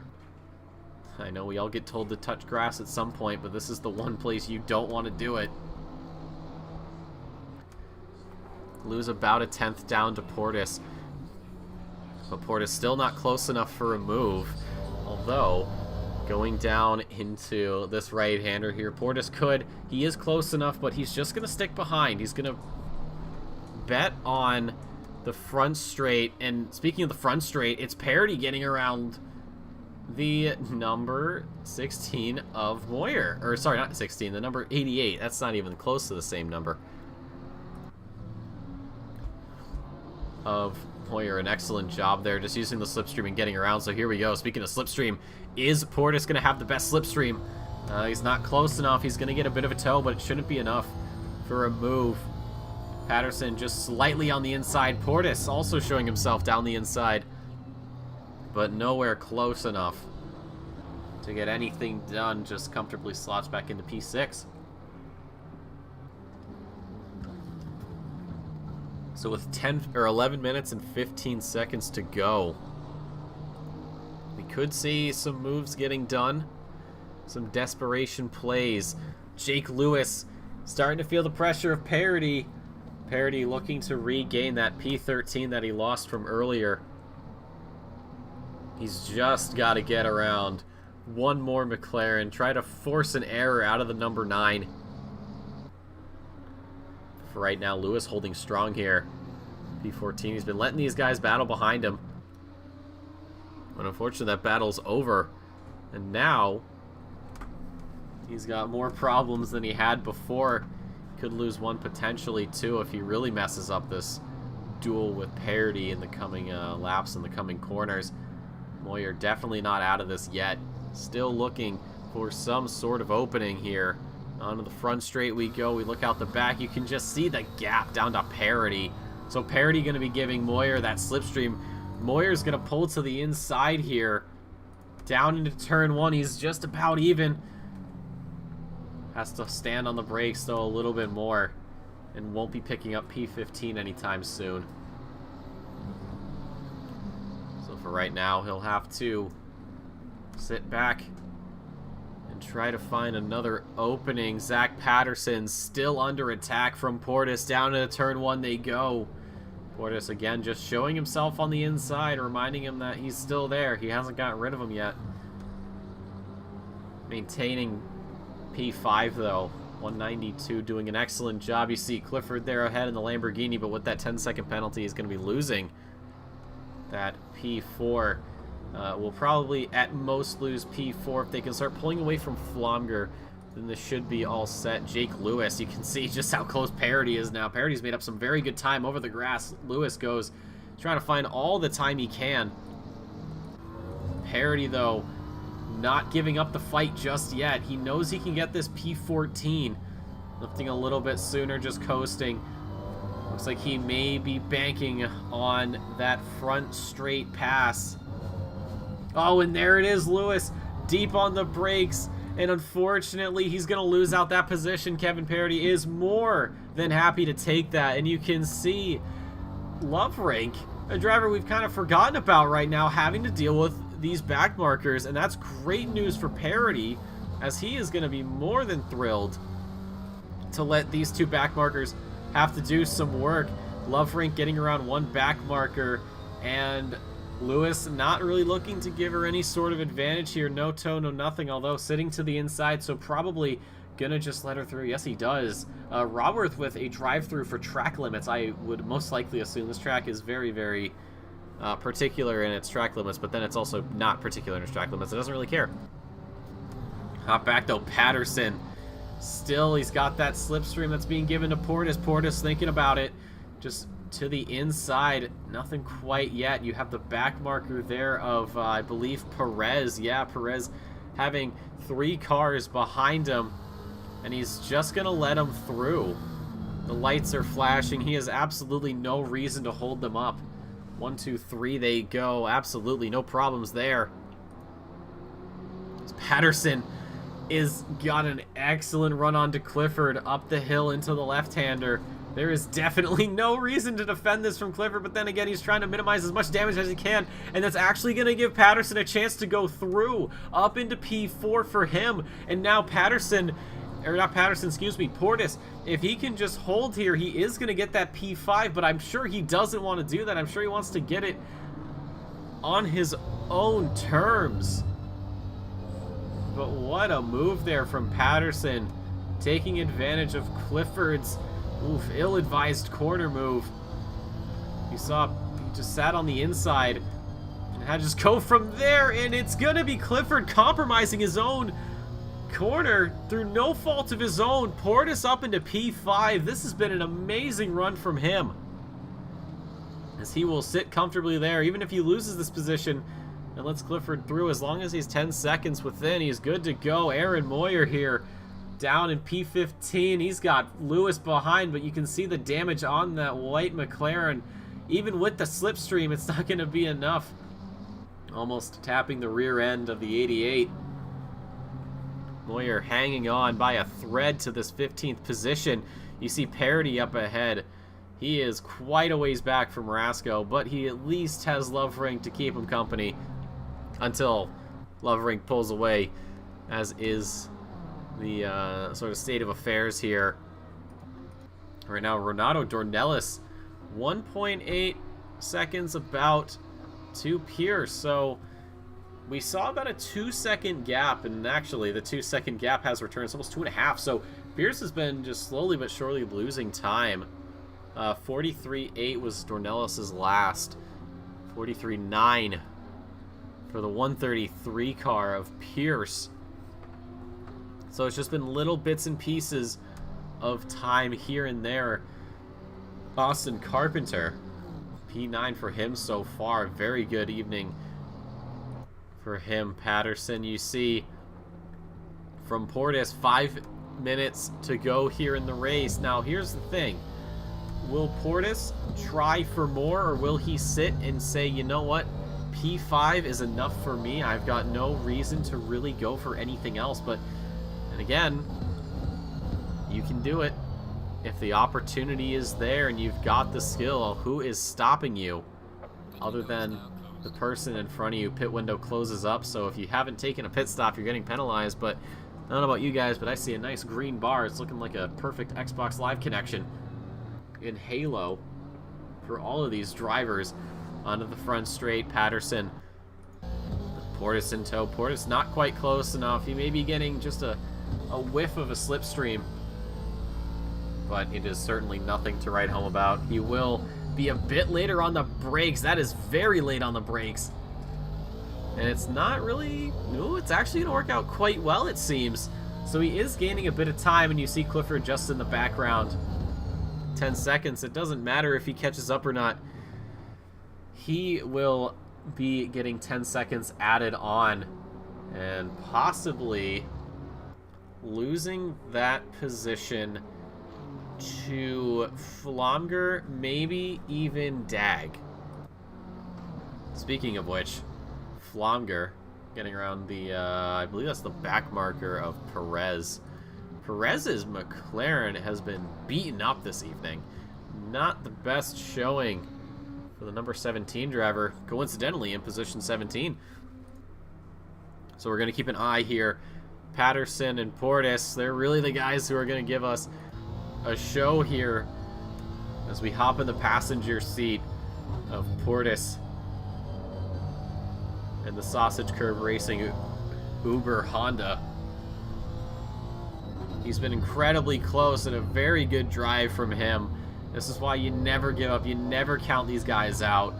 They know how much time they've got. They know what they need to do. It's just about getting it done. If there's enough time to do it, it looks like a little bit of a slide there almost for Portis.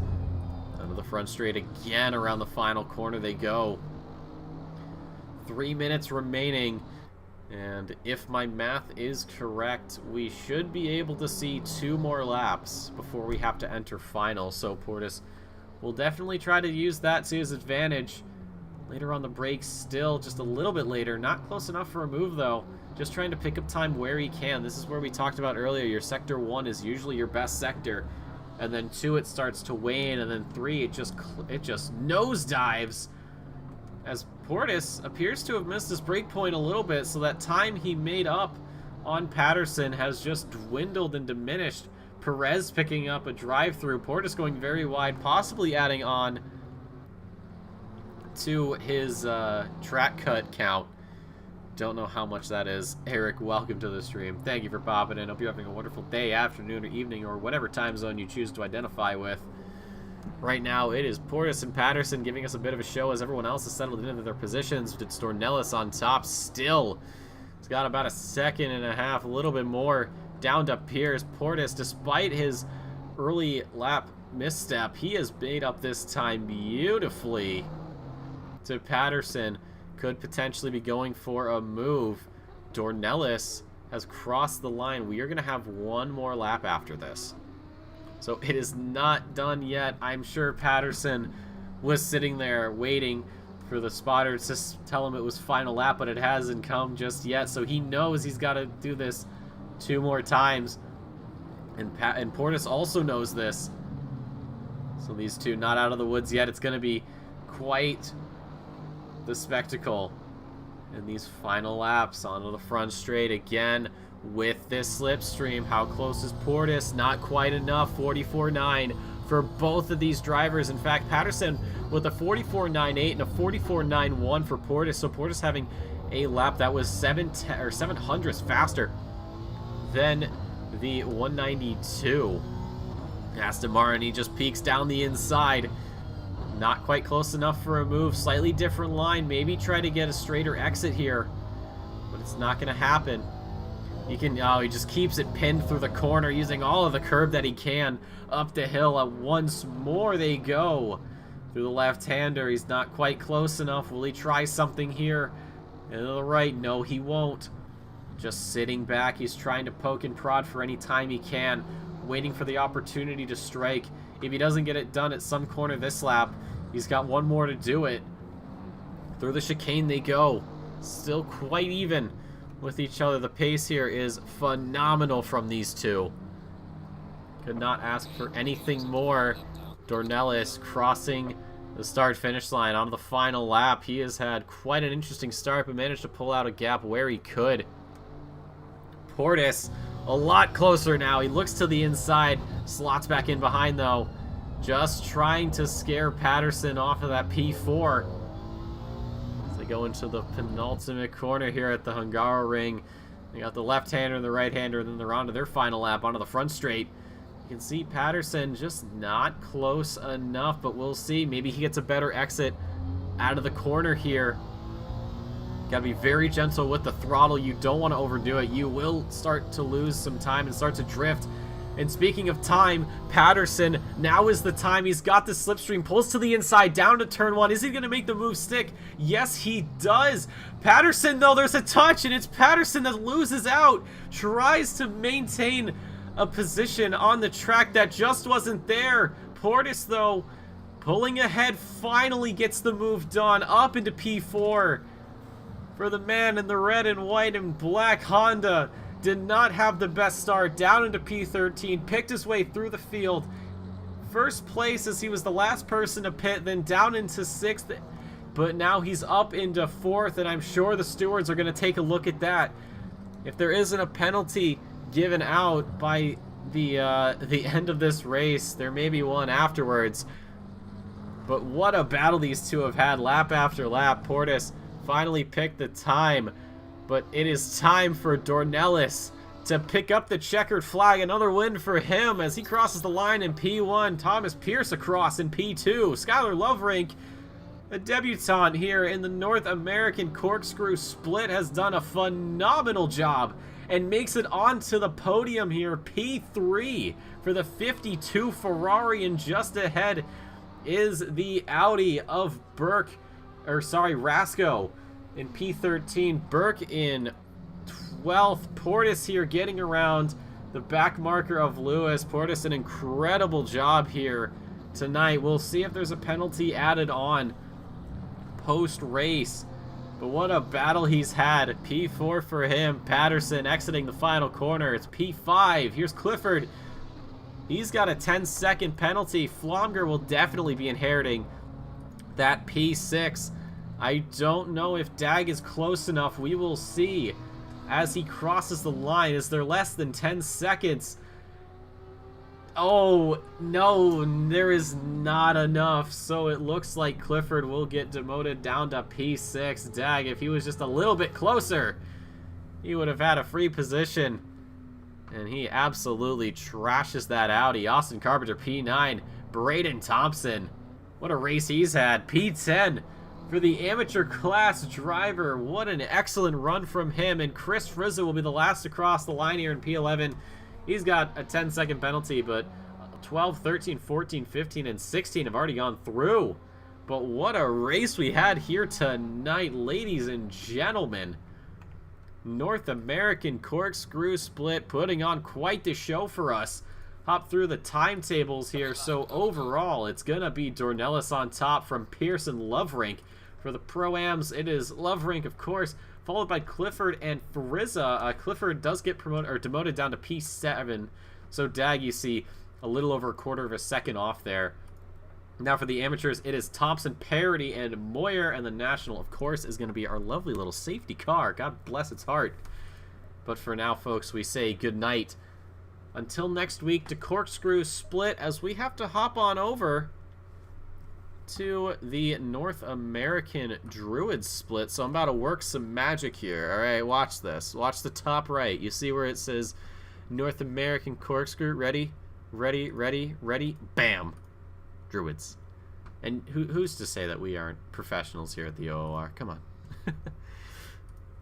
But it has been a very good evening there for the Corkscrew Split. We hop on over to Druids to see what they've got. And we actually have to wait for Kevin Parody to join us in the pits. So once he gets through his post-race, whatever it is these drivers do, we're going to have him join us in the booth. If you're on your way out, thank you for joining us here. We still got some more racing to do. We are not quite done yet here with the North American Sprint Series. One more race. It's Druids. Well, it's not Druids, but it is certainly the Hungary. Hungary does not have Druids, unfortunately. For right now, it's Langevin on top in the 69 Audi with the 43.5, and then it's Backerton. Saw him earlier. And the Porsche. We did not have a Porsche in the last race, but we did have a few Porsches over in EU. Second place for him with a 43.7. And then Galzar, my boy, in P4. John Steele, who I can't click on because he doesn't actually exist. So it'll be Keith Briscoe in 5th position. And then Kia, or sorry, Briscoe's in 5th, yes, with a 44.4, and then it's Kia with a 44.9. So it has been a very, very interesting start for these drivers. We'll definitely see how things pan out, though. There's still quite a lot of time here before we actually, well, get into them. By a lot of time, I mean like 2 minutes. So we will see how things play out. So let's take a look at these team names. So for those of you just joining us, tonight's theme, which is something we don't really do, is pineapple on pizza ? Personally, I say no, because my parents actually, raised me properly. But these drivers, whether through team names or through the wonderful car liveries, will give us an answer. So Jacob Langevin, can't really tell, but if I had to bet, probably not a huge fan of pineapple on pizza. Vulcan Backerton, no opinion, but we're going to count that as no. Hamza Gulzar, he's got red on the car. He's got some red, got some pink, so that will definitely be a no in my book. John Steele, a lot of red, a lot of no pineapple. Keith Briscoe, Bad Monkey Overdrive, but the green and the yellow definitely leads us to believe that he may be a fan of pineapple on pizza. Same with Ben Keogh, rocking the same colors. Javier Marquez, rocking some blue, definitely in. That's not a yes, so that's a no. Michael Formato, a little bit of yellow, so we could possibly say that he is. And if I'm not mistaken, I believe Formato is a debutant here in the North American Druids split. Could be wrong, though. I don't remember his name popping up earlier. Abe Duarte. I feel like it's Abe Duarte. I feel like I've been saying it wrong this whole time. If that's the case, I'm so sorry. For Antares Racing, no yellow, but no red, so we're going to assume it's a no. Hunter Page. Now, that is a name I haven't seen in a long, long time. Should say Mia Page. That is a name I have not seen in a very, very long time. Paige and I go way back, and by way back I mean into rookies, into sprint. And actually, this was the driver I participated in the Kyalami 9-hour with in the Boatley for our team Boatley Space Program, and that's a whole meme in and of itself. So let's look through the field. Oh, we've got some rain. I didn't notice that. So we got some rain. So let's just take a quick peek through everybody. Chris Stevens is actually the first one out. The Wolf of Wall Street. There's no red on that car. There's no yellow. I'm just going to assume he doesn't like pineapple on pizza. Ben Keogh out as well. Walker McInerney has got some red, so that's a no from him. Sean Williams, pink. That's close enough to red, so we'll say no. Same with Shauna Graham. I like the black and gold and the pink. It looks really nice. I know I've said it before. Nathan Specht out as well. No, I see some green, so maybe a little indifferent. Tadas Lutkis in the boat. It's raining. This is where it might be for short-term memory loss racing. No pineapple colors. There is some green, but we don't know. So I'll maybe say no for short-term memory loss racing, by the way, in case you didn't know. Eduardo Sanchez, he's got some green. He's got some yellow. I think he supports it. Or maybe that's just because that's his color. Safety car, doesn't count.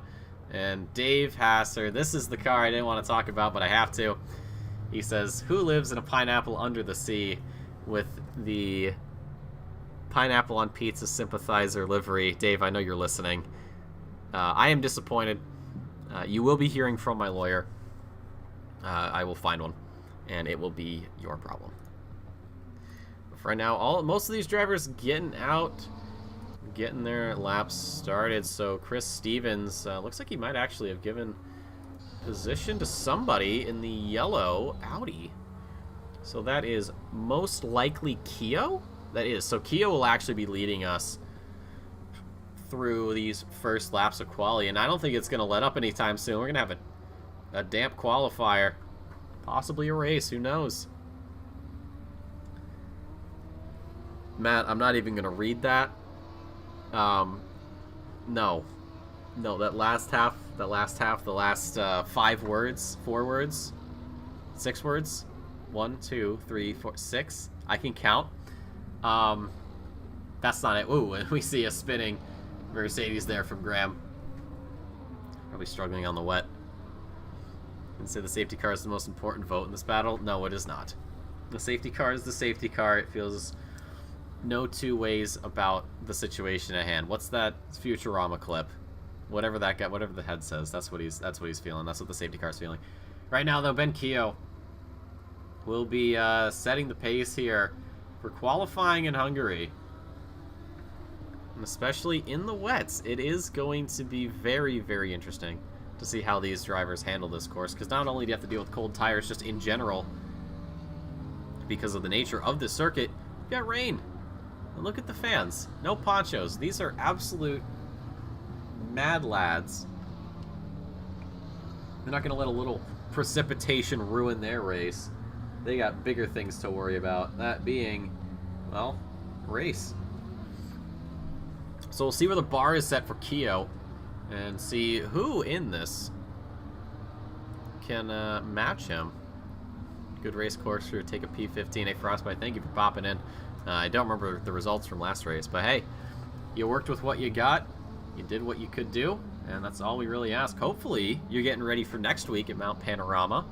Personally, one of my top 3 all-time favorite circuits.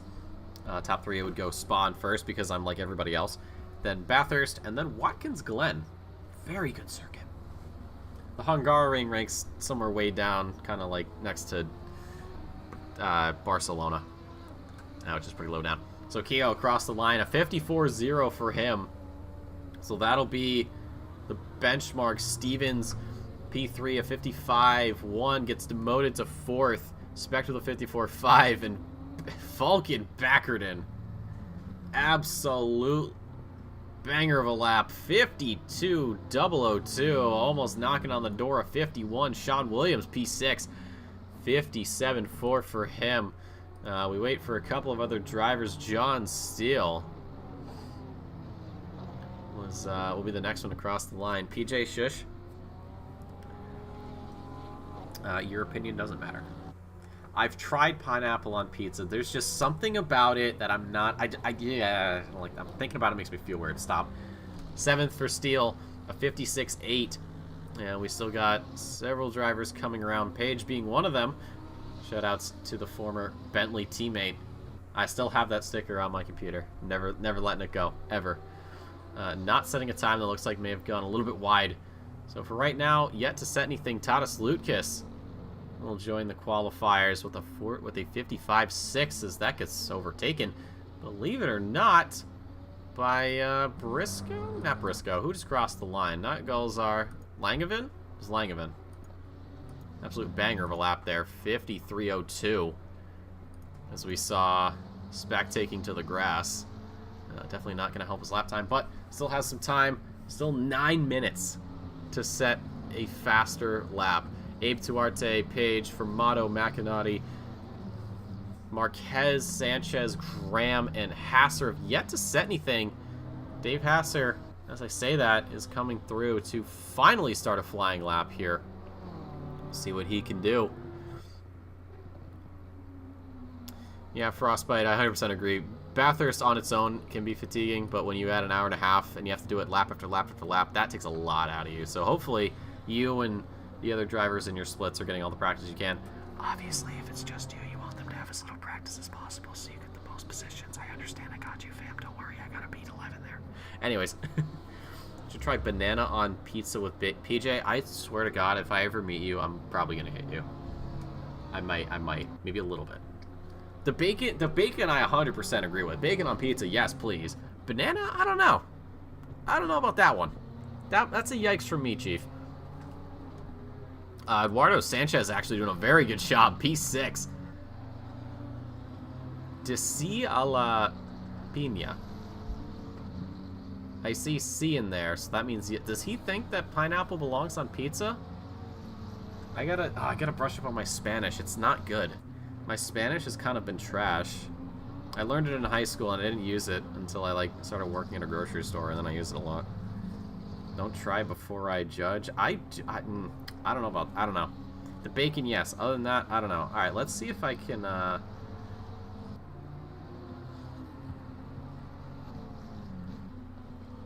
Okay, so his name, directly translated, is Say Yes to Pineapple. Well, there you go. Eduardo Sanchez absolutely agrees. Pineapple on pizza. John Steele joining us from across the pond over in the UK. A 56-8 for him. For rocking 6 hours ahead.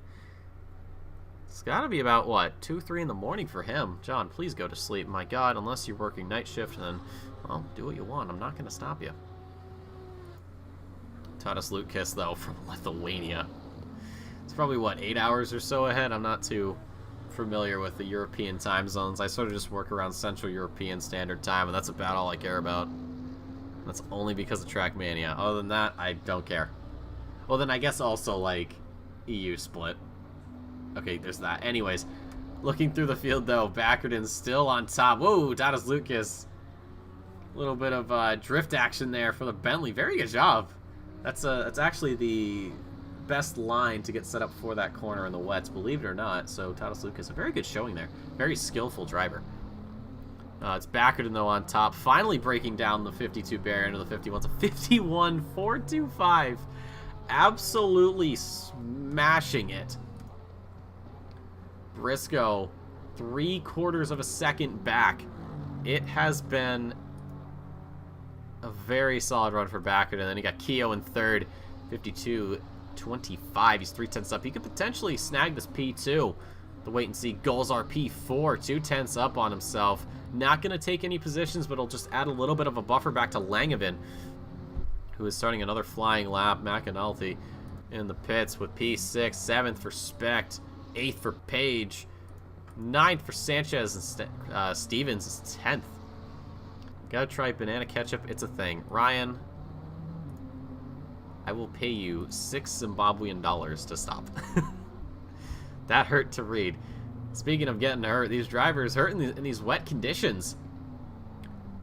While the racing line can get as dry as it can be, it's those pesky curbs that are oh so slippery. You know, you thought some of these, I'll say some of these curbs in the dry are pretty bad, but when you put some water on them, good luck, because you will need it. As we look around, improvements for Backerton, 3/10. So this would be close to a 50, but not quite. He is going to have to find a couple of tenths more, although he may have a slight slipstream from the Aston Martin ahead. Yeah, you see him sticking with it. He does improve, though, a 51.28 for the number 54 Porsche. An absolutely amazing fast time over, still maintaining that 7:10. Well, it's 0.69 to Keogh, who had improved, but it's still an amazing thing. Ryan, how are you doing? Thank you for joining us. Good to see you again, as always. Javier Marquez on a bit of a charge right now. 6/10 up. If he can make this stick throughout the entire rest of his lap, that would leapfrog Briscoe by about 3/10. So that'll definitely be very exciting to see. Dave Hasser, only P15 so far from him, 3/10 up on his personal best. And speaking of personal bests, or just the best in general, ladies and gentlemen, welcome to the commentary booth, Mr. Kevin Parody. Kevin, how did the race go, man? Let's hear it. I had a really enjoyable race tonight. A little self-spin, but it only cost me a couple of positions, and after that it was all fun and games. Yeah, we saw it with you, or really charging up through the field. I mean, well, charging up through what you had. You lost some time, but then gained it back and had a very solid overtake towards the end. Well, I really enjoyed that. I got to battle with the same couple of people over and over. It was all of the AMs all together, and it was great fun. It was clean. There was a little bit of door banging, but you know what? It's touring car racing, more or less. You know, GT racing. I'll take a door-to-door bang every day. Had an absolute blast. But to get here and see that it is raining, or at least damp track, I guess it had to happen to somebody this weekend. Yep, and thankfully it wasn't yours. You brought your umbrella, right? Oh, I needed suntan lotion in that one. That was warm. Oh my goodness. That was a very hot run. There was no brakes on this track. There's just no place to catch your breath. No, you could argue the front straight, but you got to get ready for that first turn because it's such a long front straight. You got to, you know, you miss that brake point even by a little bit, you're going quite wide. Absolutely, and on top of that, you come out of that last corner, 14, and there is no real breakdown to straight, because if you're even close to somebody, you're just trying for that slipstream and trying to get in, trying to get into them, because turn one is one of the few good places to pass here. So you're always trying to get that little extra bit coming out of 14. But all in all, it looks like they had a very clean race overall. I didn't see a whole lot of penalties handed out. I assume there was some good racing up at the front as well. Yeah, for a good while, some of the top drivers were battling. Dornelis pulled away at some point from Pierce. Dornelis actually had a very, very good pit strat.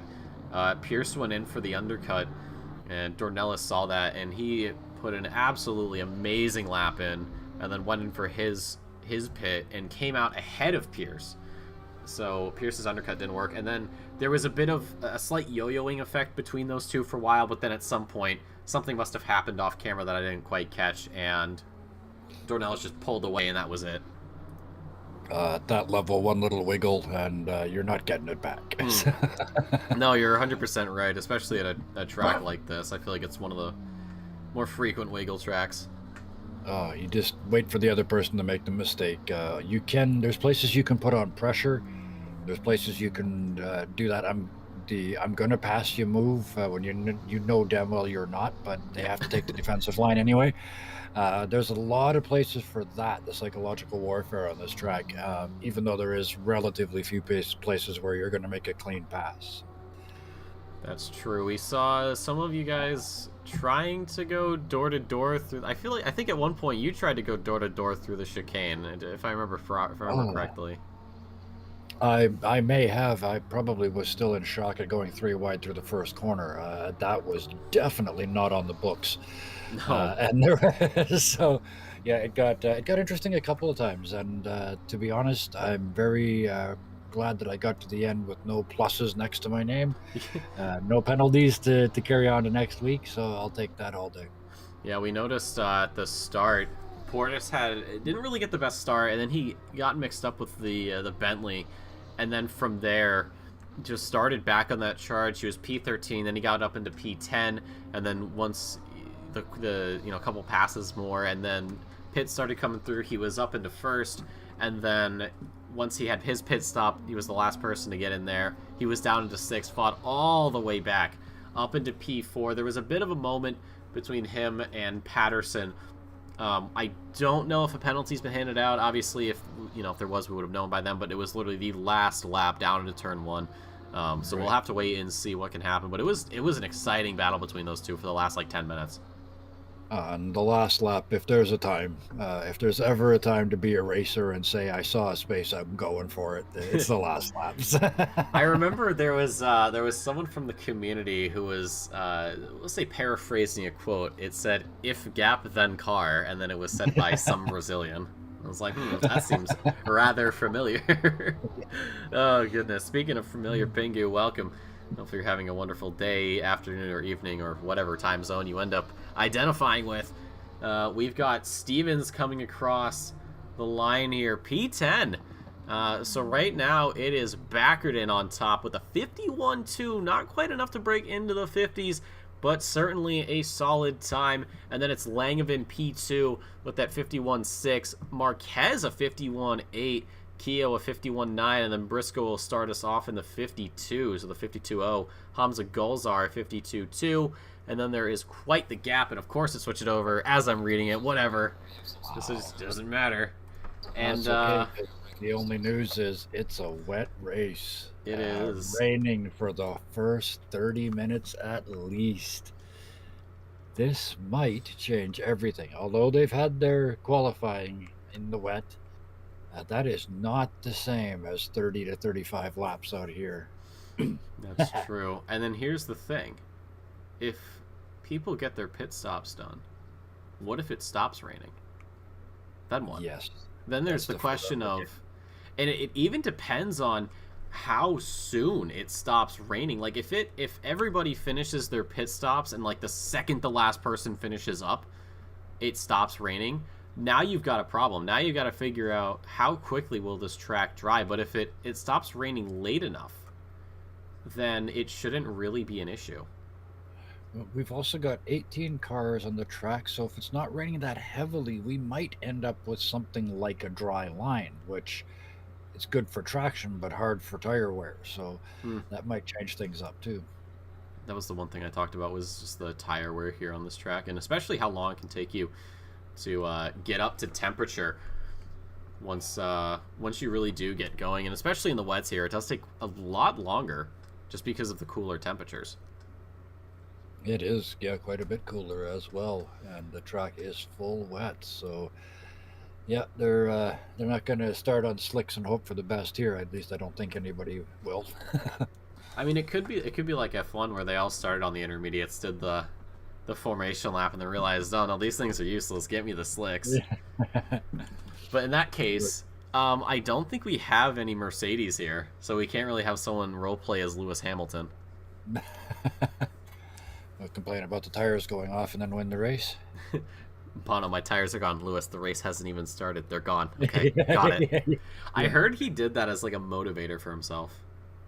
I have always assumed that it was a message that meant something else because they weren't supposed to be communicating information back and forth between the car and the engineers. It was all supposed to be one way, so See, I don't. that's why I can't really be like a Formula One driver, because I would just say something like, "The porridge has fulfilled its destiny." Like, Nick, I have no idea. What are you saying? I was like, I thought we were speaking in code. It's like, no, Nick, we have code. That's not part of it. I don't know what you're saying. Oh, okay. Well, don't worry about it. I was just hungry.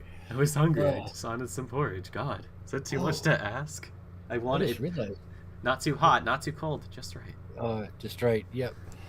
There's only a couple of red cars and a couple of yellowy green cars. I think the overwhelming vote tonight might be meh as to whether they want pineapple on pizza or not. I assumed it was no. If it isn't strictly yellow, it's a no. If it's red, it's a no. If it's green, if it's blue, it's a no. If it's white, it's a no. If it's black, it's a no.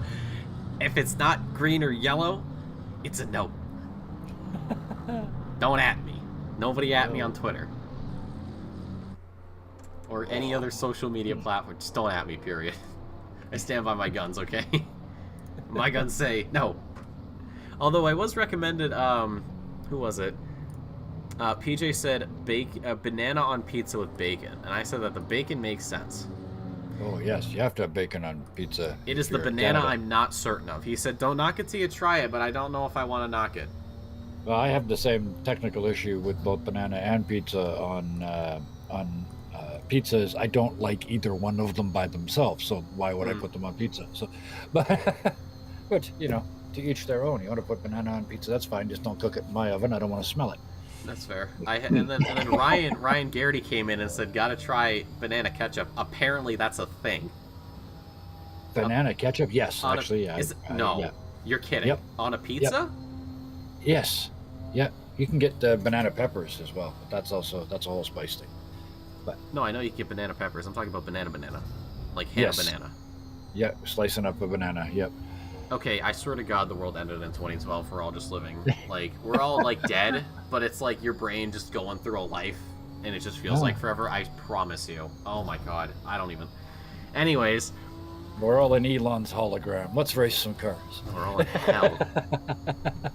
We're in hell, Kevin. Oh, well, as long as hell is sim racing, I guess I'll be okay with that. Yep. Sim racing, but it's all yellow flags. Anyway, we got our pace car out in front, starting to open up a little bit of a gap and leave them to their own devices. This is going to be fun. I just want to sit back and watch this for probably 2 or 3 laps. I'll say something, but I'm going to be spending a lot of this first laps going, oh, I suspect. Well, we're certainly ready for your expert level color commentary. As always, Kevin, it's 2x2. Backerton up front on pole. Langevin just beside him. A couple of these drivers struggling for position, and look at that. It's Marquez, or not Marquez, excuse me. I believe that's Specht actually going to the pits, possibly with the wrong tires on the car. So this may mess up the starting grid order a little bit. I know we're very stringent about our safety, or not our safety, our start procedures. It's Sanchez actually into the pits. It might not be too much of an issue, but ladies and gentlemen, across the line they go, and it's green. It's an excellent start there for Langevin, and even Marquez getting in on this as well. He got the jump, very well done, in Keo too, so this could be a battle for the lead already. Into the first corner we go. Langevin pulling ahead of Backerton, who's just going to keep it pinned on that first corner apex. The rest of the field coming through very, very nicely. We got some 2 wide in the background. Nobody really going out into a spin. Now we go down into the left-hander here as we start getting ready for this race to get underway. Backerton has lost that pole position to Langevin, but there's still an hour to go. Anything can happen. We look further back, more 2x2, but a lot of single file racing here. And besides Sanchez diving into the pits to change tires, it has been an excellent start here. Stevens, though, getting a little bit impatient with the Porsche in front, but just has to back out, and that's actually going to give Specht a chance to catch up and gain some time. But what a start we've had so far. Everybody getting through quite well. Clean so far, and yes, they took their time, but they got themselves down into single file in an orderly fashion, I might even say. Now it's time to see who's got the setup, who spent the time over the last week and go, I got to go practice in the rain. I don't want to. But the ones that did are going to pay benefits tonight for sure. Absolutely. In the back through the chicane, we saw Steele going a bit wide, just probably losing his footing. But yeah, a lot of these drivers getting it done here on this opening lap. It's a very clean start for everybody. You see Steele again just in the background, sort of losing his footing a little bit. That may open the door for Specht, and he's got to deal with Stevens actually just getting in the way here around the banner, just so you know what game you're playing if you ever forgot. Not like you would. As we go into the penultimate corner, Dave Hasser with a move down the inside on Duarte. Absolutely no problem, but just not getting the traction out of the corner and has a slot back in behind. Into the pits goes Steele. Did Steele have the wrong tires on? Are some of these drivers forgetting that they're racing on the wets? Did they not look at the weather before they went into the cars? I don't quite know. Langevin, though, still leading from Backerton. I get that horrible feeling they changed onto the wets on their qualifying setup, and apparently a couple of them didn't change the the race setup. I think I've done that before once, and it sucked. I was just like, all right, this race is now over and done with. Thank you. We're gonna hop back a little bit with Lutkis here, having to deal with Formato, I believe that is.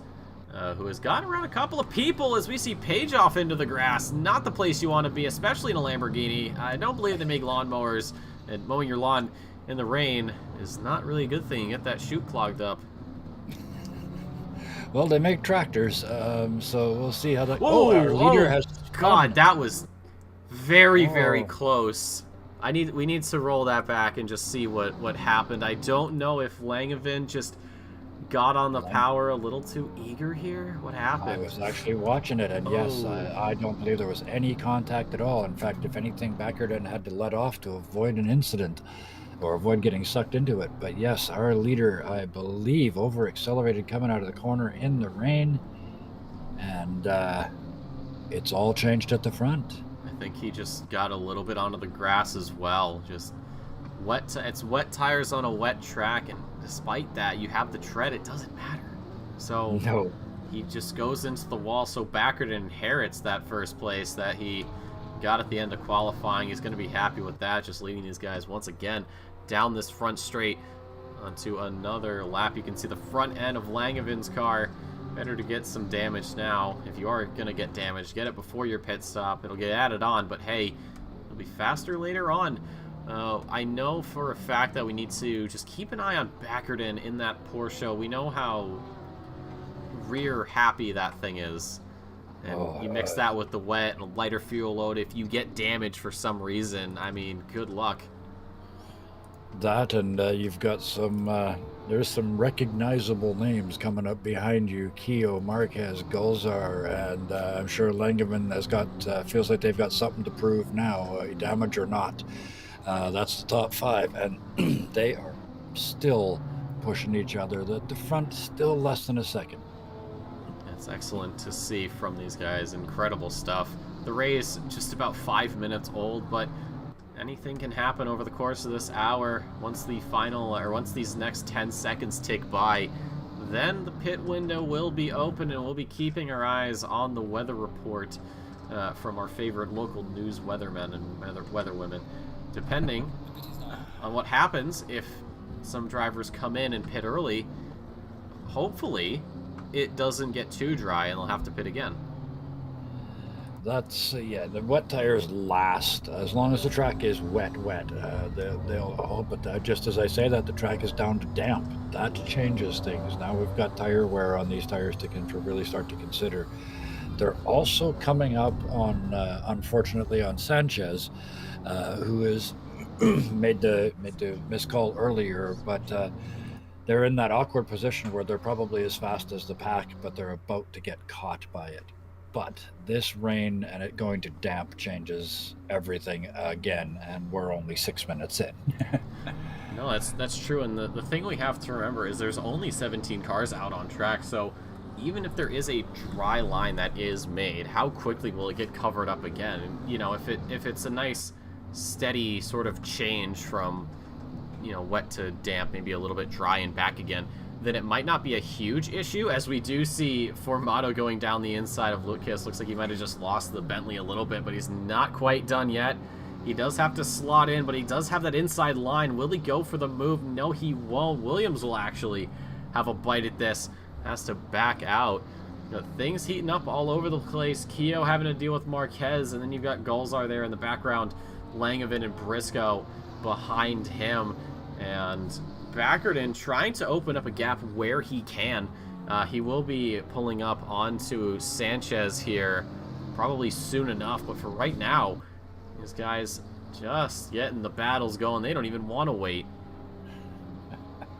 A little further back in the field, we've got Lucas and Williams, also part of this race, along with Formato. The three of them are still within reach of each other. And that's, I mentioned Williams particularly because they appear to be the top AM at the moment. 13th as the top AM, seems about right. Yeah, and a very scary slide there. Thankfully saved it. Page will gladly push on through for that P14. That could have gone horribly. I've spun my own McLaren many a times. Not fun, especially in the wets, because sometimes you think, oh, I can save it. You stomp on the gas, you know, drop a gear or two just to keep the wheels spinning, but by then it's sort of a little too late. But maybe the blue accent on that McLaren playing nicely with this rain-soaked Hungary when we find ourselves in. Backerton, though, still leading from Keo and Marquez in your top three, and then Gulzar. Langevin, despite the front-end damage, has actually done a pretty good job of pulling away from Briscoe. And hanging right on Gulzar's bumper there as well. That's might be one of those cases where as long as you can stay in the draft, you can make up for that front-end damage a bit, but we'll see. Absolutely. Page, though, has lost the position again to Williams, so these two are going to be going at it here. Page looking down the inside, but there is no space there. So this could be a long-standing battle for P14, even 13, should they stay with Lucas long into this race. And everybody, though, just settling in now. Despite having their battles going, they know where they are. They know they don't have to really push too hard, except for the people in front or maybe behind. That at the front, it's starting to stretch out a bit, but we still do have the two groups, Keo and Marquez, and then a distance back from that, Gulzar and Langevin. So we've got still 50 minutes left. This has hardly started. It looks like we've got rain for the next 30 minutes, but is it going to be damp? Is it going to be wet? Is it going to turn into a torrential downpour? Nobody knows yet, so we'll see as we go along. Oh, there's Langevin spinning out and onto the grass out of the corner, possibly waiting for everyone to get by. It's whenever you find yourself perpendicular to track, and as I say that, Langevin's night is over and done with. Did not get the start he wanted. Got some front-end damage, and you saw right there, fortunately spinning out that Audi back into the garage, back into the trailer, and they're going to get that thing down to Australia in no time. For all the practice you can get, 90-minute races at Mount Panorama is going to it's going to be survival of the fittest for sure. Yep. It's going to look like an endurance race. That's probably, yeah. And I mean, you know, I know the weather on the server is randomized, but like maybe we get like a thunderstorm. Because that is an option, but I never see it. I've never seen a race in ACC that uses the thunderstorm, unless it's someone like messing around in like a single player race. Yeah, offline for sure. I'm not saying we should do that for Mount Panorama. No, like you should put rain on Mount Panorama. Of all the places, let's not do it. Let's not do it there. Why not? What could possibly go wrong? Oh, set the temperatures right. It'll snow at the top of the mountain.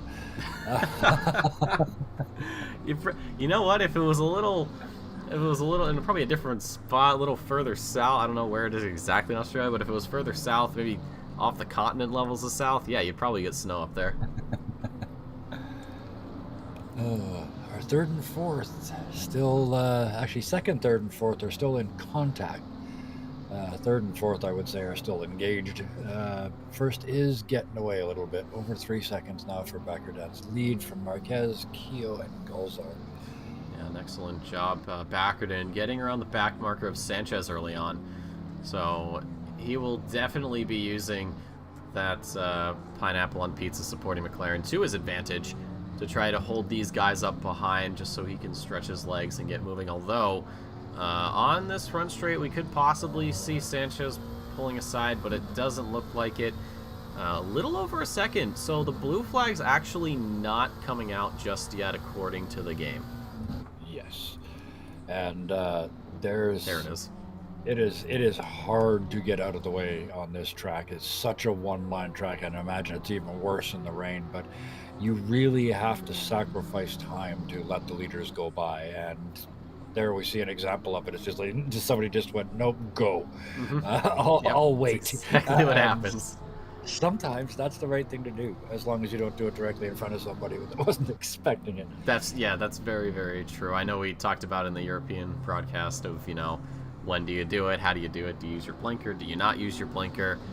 It's a little bit of a process. Powell confirming that it absolutely does snow at Bathurst. I'm now interested. So maybe we hit up Kunos. I thought I'd heard. Yeah, I thought I'd heard. But not that I want to experience it, but I thought I'd heard it. That'd be very interesting to say. You would have to get like a snowplow, like safety car, to just clear the track. Wow, I can't word. You just put your splitter at 0 mils, and every car has its own snowplow. Oh my god. No, don't do that, because then you like hit a... No, don't. Please don't do that. Don't listen to Kevin. At least on that. Full of bad ideas. Yeah, honestly, dude, same. Right there with you. Speaking of right there behind Marquez is Keo and Gulzar. These guys have really just been keeping themselves neat and tidy and giving us a nice little showing here. This battle for P2 that may go on well into this race. Looking around a little bit, we've got Duarte and leading from Hasser, but behind Stevens. So this will be the battle for P8, depending on how fast these guys can actually get their laps sorted out. And then other than that, you go back down a little bit. P11 is starting to be a bit of an issue. Or sorry, not P11, P12 actually for Page, who has been yo-yoing between Lutkis and Williams onto the front straight. So with that slipstream, will the McLaren go for a move? Page just drifting a little bit to the right, just to say, hey, I'm not going to let that happen. I'm not going to fully defend, but I want you to know that I do see you. And maintaining P12. Lutkis going a little bit wide there. They are... the track is dry enough now, I think, that you could go pretty much anywhere you want. It's still damp, but it seems like it's evenly damp. There's no dry line forming, at least not visually. So you're still able to make moves, you're still able to make those little feints, and still able to use the curbs, as we're seeing from the front four right now. It hasn't gotten that bad yet. No, not yet. Page sort of missing that brake marker a little bit. Williams will catch up, but not going to be enough. Lutkis drifting out very, very wide here, but maintains position into the chicane they go. This is one of the spots where you got to be extra careful as to not spin the car, because despite the fact that there are those little sausage curbs on the inside, they seem more like sausage mountains, and I have spun many times at that chicane, and yes, I am upset about it, and no, I don't want to talk about it.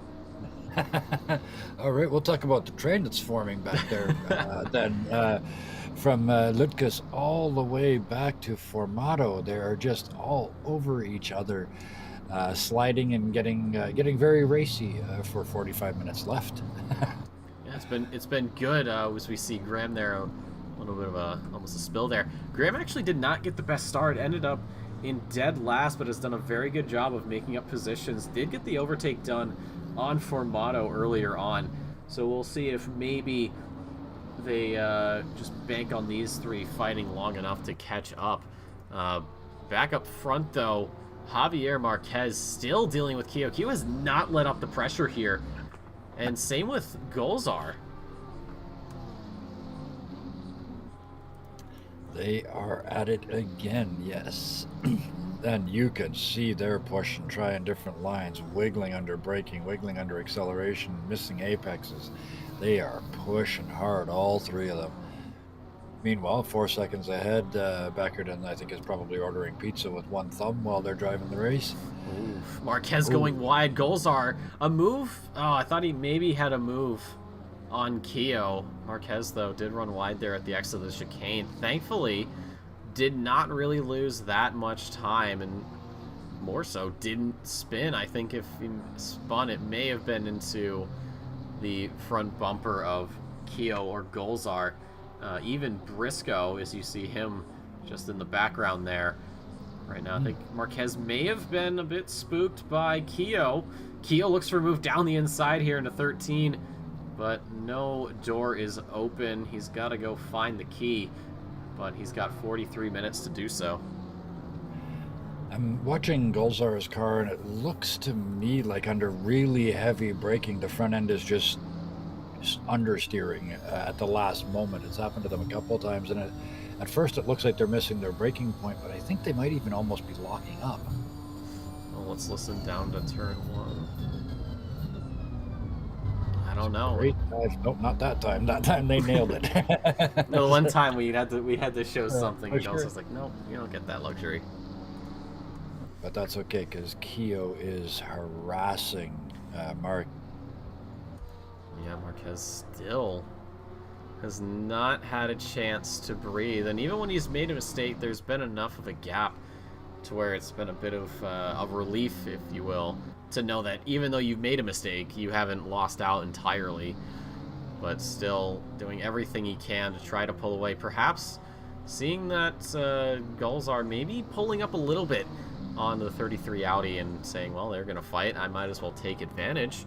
And Sean Williams into the pits here. 42 minutes on the clock left.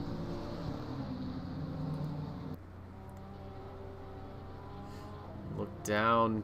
Page has lost quite a bit of time to Lutkiss. Lutkiss well over 7 seconds ahead. So Page having to deal with Formato, who is still maintaining about a second to the Lamborghini. So this is the battle for P12. Still 41 to go. So anything can happen. Abe Duarte here, P8 with Stevens and Hasser behind.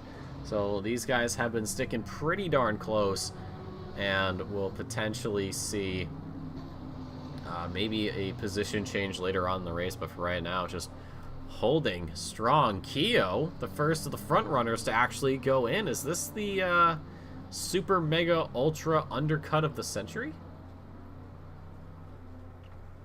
I'm starting to wonder if maybe he, I don't know if he got over the line in time, though, or if he didn't have his pit limiter on, if he was a little too quick. We'll have to wait and see, though. What can happen? So Beckerton's still gonna just extend this lead right now. He's got Sanchez in front of him. I believe that is Sanchez. No, that's Williams, actually. So he'll extend that one out. Javier Marquez here with Keo out of his rear view. He knows he's faster than Golzar, so he doesn't have to worry about that. His last lap was about 3/10 quicker. And Kevin, fortunately, leaving the booth. I know he had to get his AC fixed, and he had messaged, or not messaged, but he had said in one of the commentator chat rooms, he said, hey, I've got the AC guy coming in to fix my AC so I can finally stop, dying of a heat stroke, this and that, the other thing. And I'm wondering if maybe he has come in now, because I know he's running with the Pacific Standard Time, so he's 3 hours behind me. It's currently about 10:15, so if an AC guy's showing up to your house at 7 in the evening, that is a little bit much. We'll have to wait and see. I'll see if I get anything. In fact, this might be the message. Oh, his computer just shut off. Oh, there you go. Maybe he accidentally shut it off. I was going to say Lamau, though, might have been a little bit rude. So yeah, right now, though, Beckerton still very much just up in his own little element. Nothing to worry about. Yeah, I saw Peabody. I checked. We're all set. So he'll be joining us again in just a short little while. I feel like, I don't know where his computer sits. Mine sits on my desk, so I can't accidentally turn it off, even though I did it one time on my own stream when I was trying to show my chat something, which was stupid. But I'm wondering if maybe he hit it with his foot or something. But he'll be back here just a few minutes. So for now, it's still me again. It's like the start of the stream all over again. We look around the field. Abe Duarte here, still having to deal with Stevens, and it looks like Hasser may have fallen off a little bit. Not a lot, but still very much in the hunt for this P7. Keo down in P14, but he knows that everybody else has to pit. We've got half an hour still of rain as far as the weather report is concerned. Page, though, has been slowly losing a little bit of time to Formato, who's a lot closer now. Last lap for Page was a 54.45. Formato's was a 54.43. So 200ths between the two. And if you want to get specific, you're looking at about 13 thousandths of a second. So very solid run times from these two. We'll see what can happen. Page running a little bit wide there. Formato trying to find space on the inside, but it was not close enough for a move just yet. Excuse me. Throat. Yeah, Formato, though. Ooh, Formato's gone very, very wide there at the top of the hill.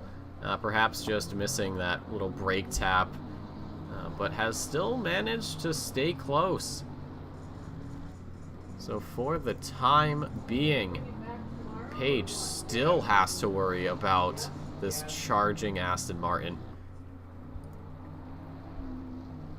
And Formato may have gone around Page for just a moment there at the top of the hill, but again, going wide, has to do everything he can to not come back on to the racing line in a less than ideal way. Duarte has lost time to Stevens, so Stevens doing a very, very good job of catching up here in the Huracan as they go onto this front straight. He's going to have a bit of that slipstream as they move up here.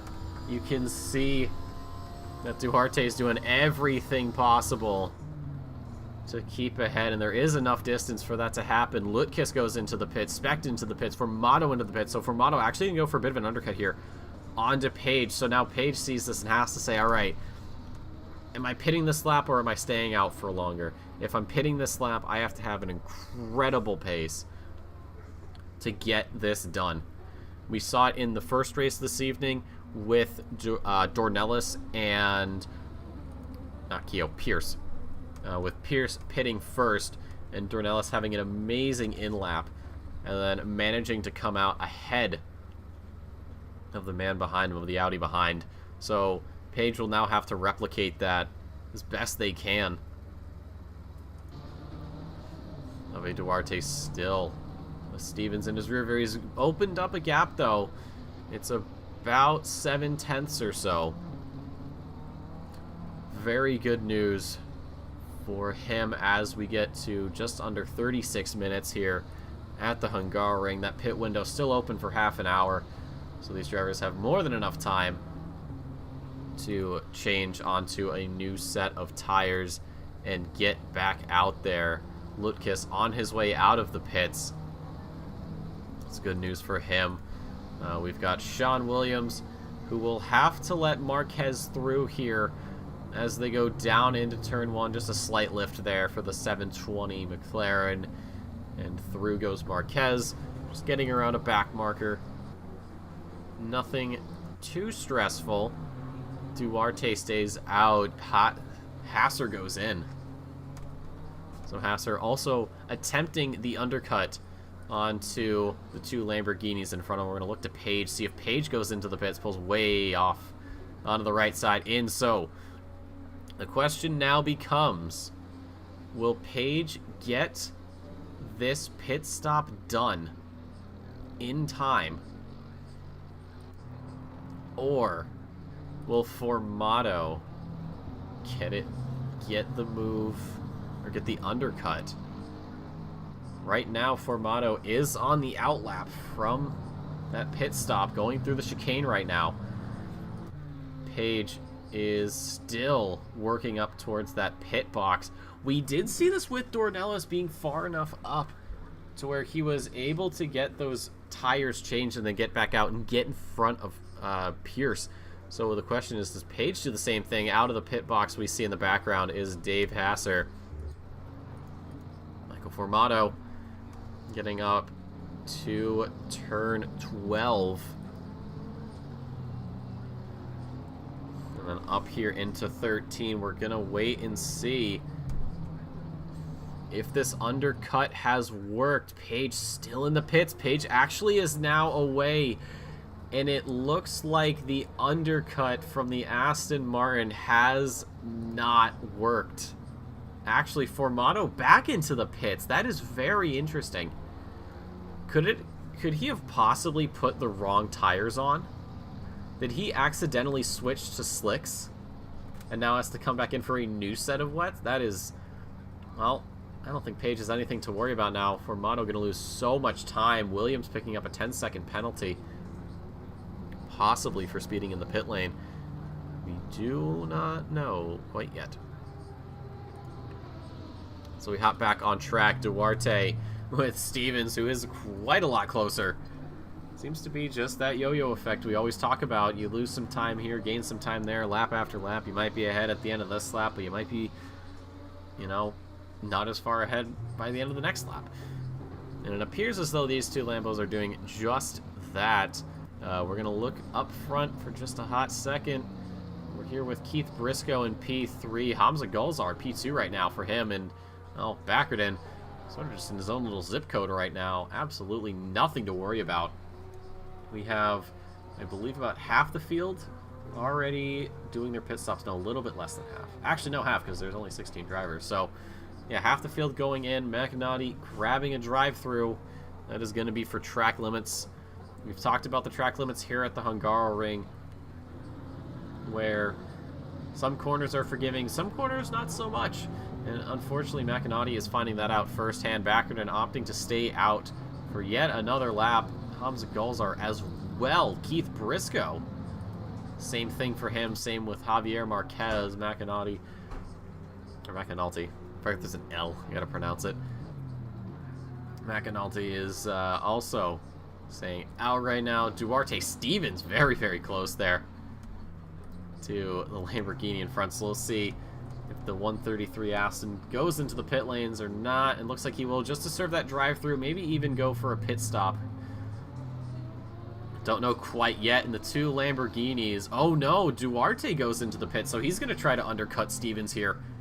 We'll see if the Wolf of Wall Street, as the team name suggests, can pull out something special and get this in-lap done perfectly.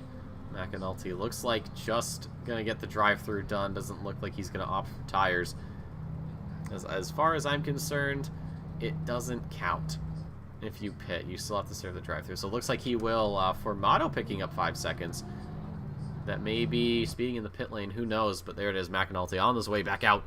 And speaking of on their way back out, Paige on the way back out. Obviously not also going into the pits. So Paige, maybe this is a case of drivers just absent-mindedly forgetting which tires they have selected for their pit stop and having to, you know, just, oh, I'm on slicks by accident, gotta head back in and do it again. So hopefully these drivers are looking at their MFDs and making the switch where necessary. It's just a quick couple button presses down to the wheels, or to the tires, and just selecting wet and letting the game worry about the rest. Backerden staying out. Gulzar coming around here. He is also going to stay out. Briscoe will stay out, and Javier Marquez dives into the pit. It looks like Lucas might have thought about it, but didn't. Graham getting their pit stops sorted out. So your top three at the moment have yet to put on a fresh set of wet tires. Rain is still on the forecast for the next 30, so perhaps these drivers are waiting and just making sure they can get to a point in the race where it's almost guaranteed. I know half an hour seems like quite a while, and we do have just under half an hour left here in this race. However, it could the weather could change at any moment. We could see that even though it says 30 minutes, it could be sunny in 30 minutes. Or maybe sunny in 10 minutes. So that could throw a bit of a wrench into the works as we hop back here. Duarte with the pineapple on pizza supporting BMW of Dave Hasser behind. This is the battle for P9. Both of these drivers do have their pit stops cleared, so it should not be a huge issue for them. So now it's just about getting the race going. McAnulty getting into the pits to actually get his pit stop sorted out. Not just a drive-through. Backerton. We'll see if he opts for the pit lane again or if he's going to just pass it up. And once we see McAnulty come out of the pit lanes, there'll only be 6 drivers left. Backerton does opt for the pit, so maybe looking at the forecast and saying, you know what, there should be more than enough time for the track to stay damp long enough. And this will be the overcut, or actually the undercut. Overcut? Overcut, yes. Anyways. Golzar staying out, though. Same, Briscoe actually going in as well, so Golzar will stay out. Stevens is going to be promoted to a temporary P2, but it won't really matter. He still has to do his pit stop. Sanchez with the drive-through, Page with the drive-through. That is going to be for track limits, as people get picked off by that. And I'm sure once we get to Coda in, I believe, a month, or maybe it might be 3 weeks. No, because I believe another bye week. The track limits at Coda are very like, these are the limits, that's it. But then you compare that with the America DLC, which has Watkins Glen, which more often than not is very liberal with its track limits. It's like, yeah, you went a little wide, sure, who cares? Stevens, though, into the pits. Backerton still chilling in his pit box, waiting for the mechanics, and there it is. He's dropped off the jacks on his way out. Briscoe is still waiting for his pit stop to go through. Stevens making his way up to his box right now. Golzar is still out on track, has yet to pit. Same with Lutkis and Sanchez. Sanchez, who does pick up a drive-through penalty, so that'll get served, and then he'll have to go back again to serve his, or to get his pit stop all sorted out. So we'll keep an eye on Golzar and see if he decides that now is the time to pit. Just looking back to Duarte, though, still having to deal with Hasser. He's opened up a gap, though, which is very good for him, and he will not have to worry. If he can just keep the gap, he won't have to worry for the rest of the race. Stevens should be leaving the pit box right about now. Perfect. I timed it amazingly, and Golzar into the pits. So what is the gap to Backerton? So Backerton coming through the chicane. I don't think that Golzar is far enough ahead to manage this. I feel like he may have been played perfectly by Backerton and Keogh and even Briscoe. I don't think Marquez will be close enough to take advantage of this. But right now, Backerton on his way to turn 12, so it looks like it won't work out as well for Golzar. Keogh is still quite a ways back, but he's coming down to turn 12 as well. So at the very least, Briscoe, who is on an outlap, and Marquez as well, who was on an outlap as well some time ago. So I think Golzar may be demoted down to P5. I don't think Spect is close enough for a move. I saw it, Paige. It's unfortunate. You got the drive-through. I'm assuming for track limits. We've seen a lot of track limit penalties get handed out throughout this evening, and even with the European split.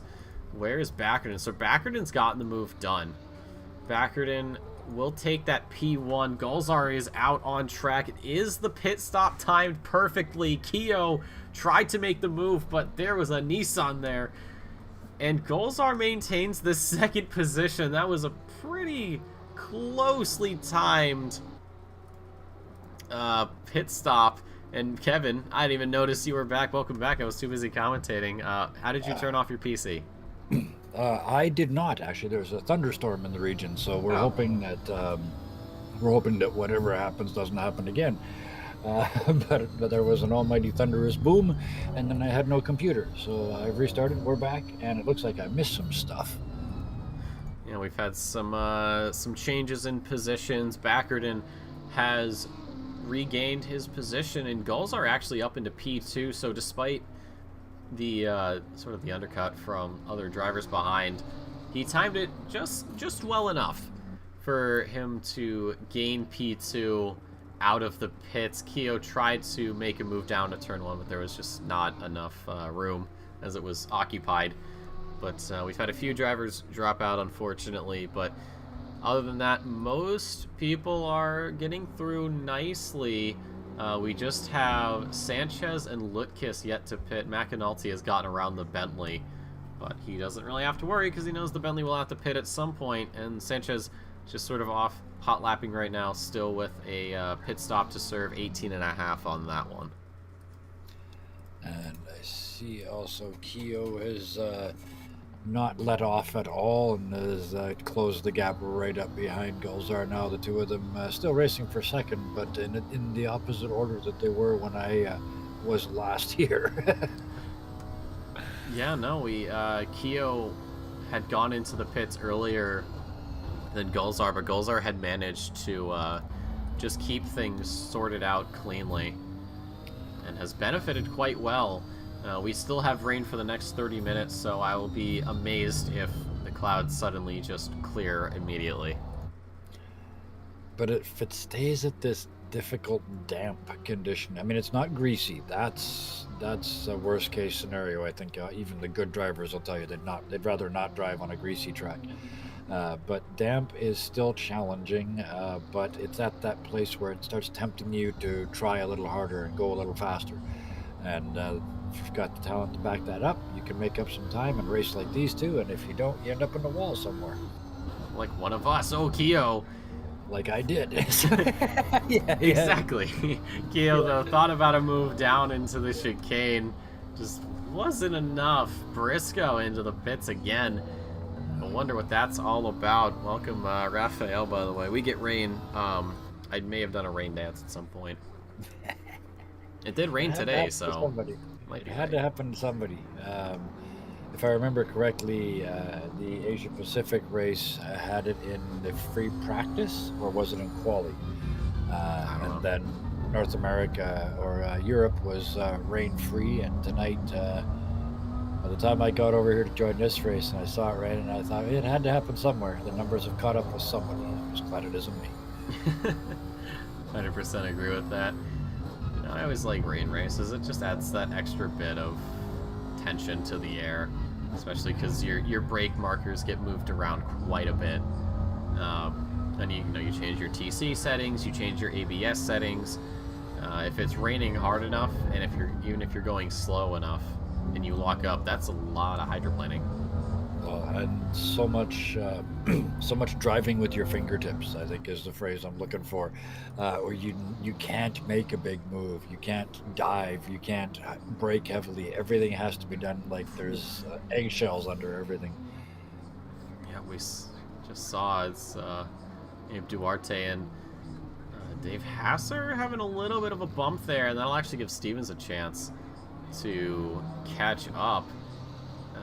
As you were saying earlier about sort of the dancing on eggshells, or driving on eggshells, it is definitely quite scary to deal with, especially because, if you miss your brake point in the dry, yeah, you're going to overshoot, but it's usually not the worst. But in the rain, as Dave Hasser shows us, you go quite a bit further.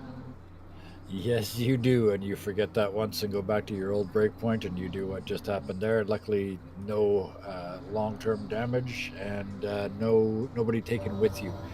But just a quick shout-out to Dave Hasser.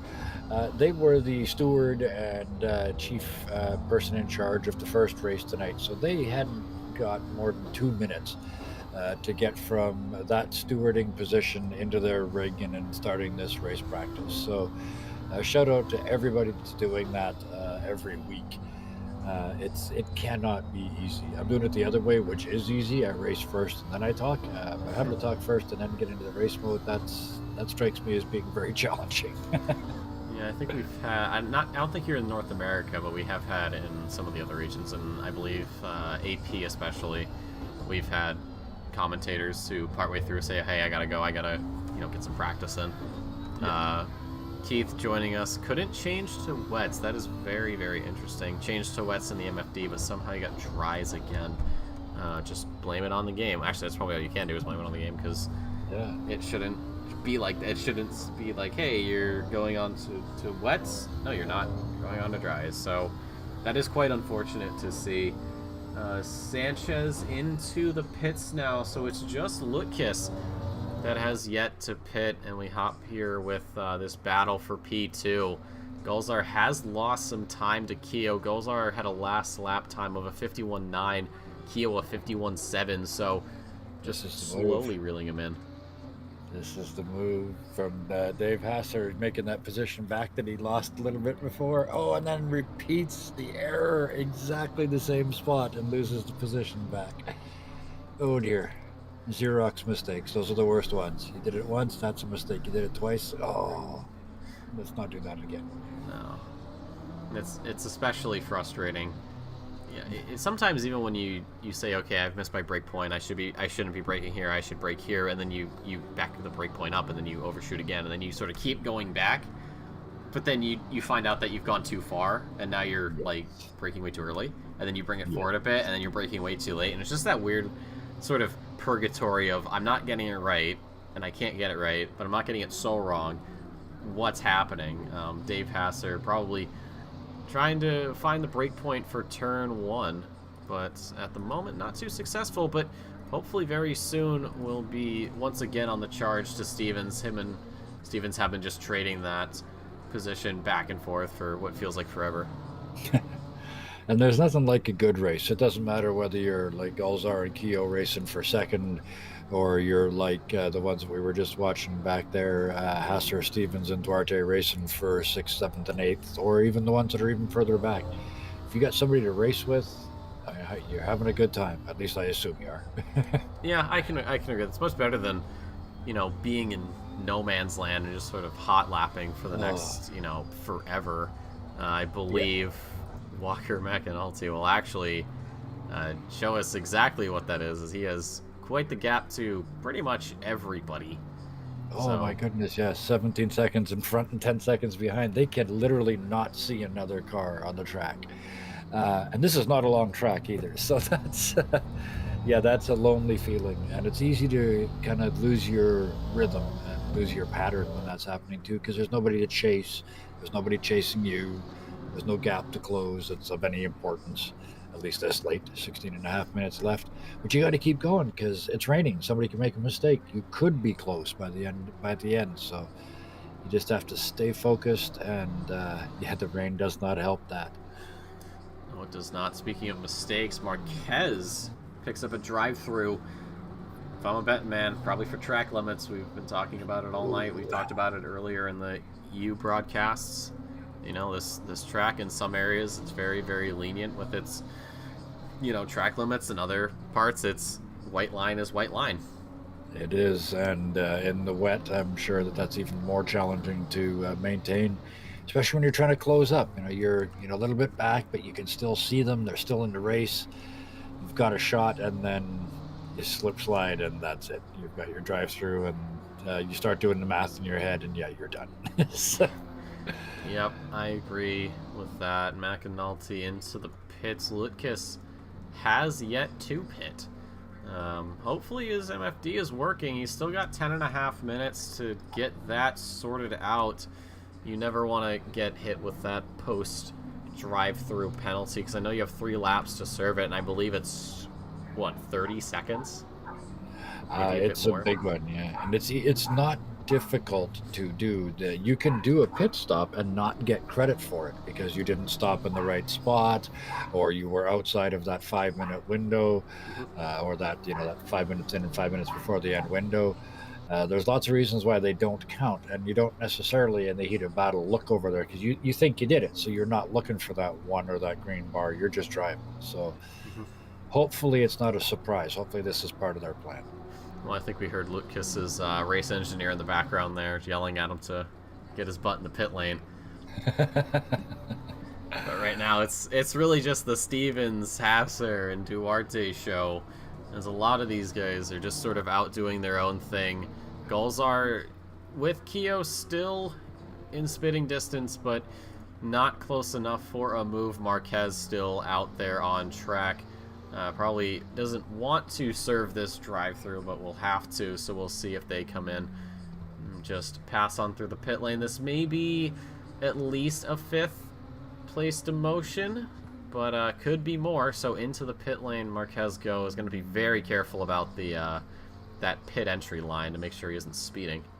I was just going to say the pit entry line for speeding the pit exit. We were very explicitly warned, not in so many words, but treat that white line like it's a wall. You want 4 wheels inside the white line when you're coming out of the pits, because there's such a speed difference from the person coming out of the pits and the person coming down into the first corner. Plus, it's that primary passing zone, so you might hear in your headphones there's someone coming out of the pits, but you also see that gap, and that can end up in a mess. Yep. But apparently they're in. The drive-through is cleared. And Spect is nowhere to be found, so Javier Marquez doing a very good job of timing that drive-through penalty. Chris Stevens built up a gap here to Dave Hasser down the front stretch. The BMW not really close enough to grab any slipstream. And, well, if you're the 270 Lamborghini, that's very good to see. And what's not good to see is a BMW almost going into your bumper, as Hasser just misses the brake point a little bit, along with Duarte. So for the time being, Stevens stays in that P6. We look to Lucas real quick to see if they come in. If he is going to come in, that is. And staying out, hopefully, he checks his MFD at some point and can see if it's there. I know when you get a pit stop, when you get a mandatory stop done, you do get notified from your race engineer / spotter / strategist / whatever the in-game voice is. Yes, you do. Hopefully they've either got that activated or they've got their, as you said, their MFD is up. So I know some folks drive without it. This could be a time when that costs them. Or, as I said, there's always the latest of the late, especially on wet tires. 10 minutes left, where would they come out? I hate trying to do this math. If that puts them out right behind somebody, but with fresh tires, does that make a difference? On a damp track, I'm not sure that's a strategy worth playing, but that might be what we're seeing. Yeah, it's certainly crazy, and I know some drivers use the crew chief program for their spotter and their race engineer, especially in something like iRacing, which doesn't really have spotters all that much, and if they do, it just tells you where the car is. As far as I'm concerned, as far as I know, I don't believe crew chief can tell you if you have a mandatory stop cleared or not, if someone can confirm that for me. If it can't... I actually use crew chief, and as far as I know, no, it can't. Okay. The only time it tells you need a pit stop is it tells you you're out of fuel, or almost out of fuel. Matt Powell saying, what races will occasionally untick the change tires box and leave you on the same set? I wonder if that's happened. We've had that with a couple of drivers. That's a very good point. Yes, I had heard of that, and thank you from chat. That is very good knowledge. Yes, that may have happened to several of our folks, and if they didn't change tires, then that does not count as a stop. That may be what has happened here. You must change tires. That's the condition of the pit stop in this series. But I don't... Oh, there it is. Lucas coming through. He picks up a drive-through, so perhaps just get onto those, or maybe either go for the tires and then go for the drive-through, or go for the drive-through and then go for the tires. Looks like he's opting... That's 2 stops now, so... No, it's opting for the drive-through. So drive-through here, and then hopefully back out around and then in for the pit stop at the very least. You saw he made extra sure that he was out of the pit lane. He didn't want to get a pit lane speeding. He said, listen, some of these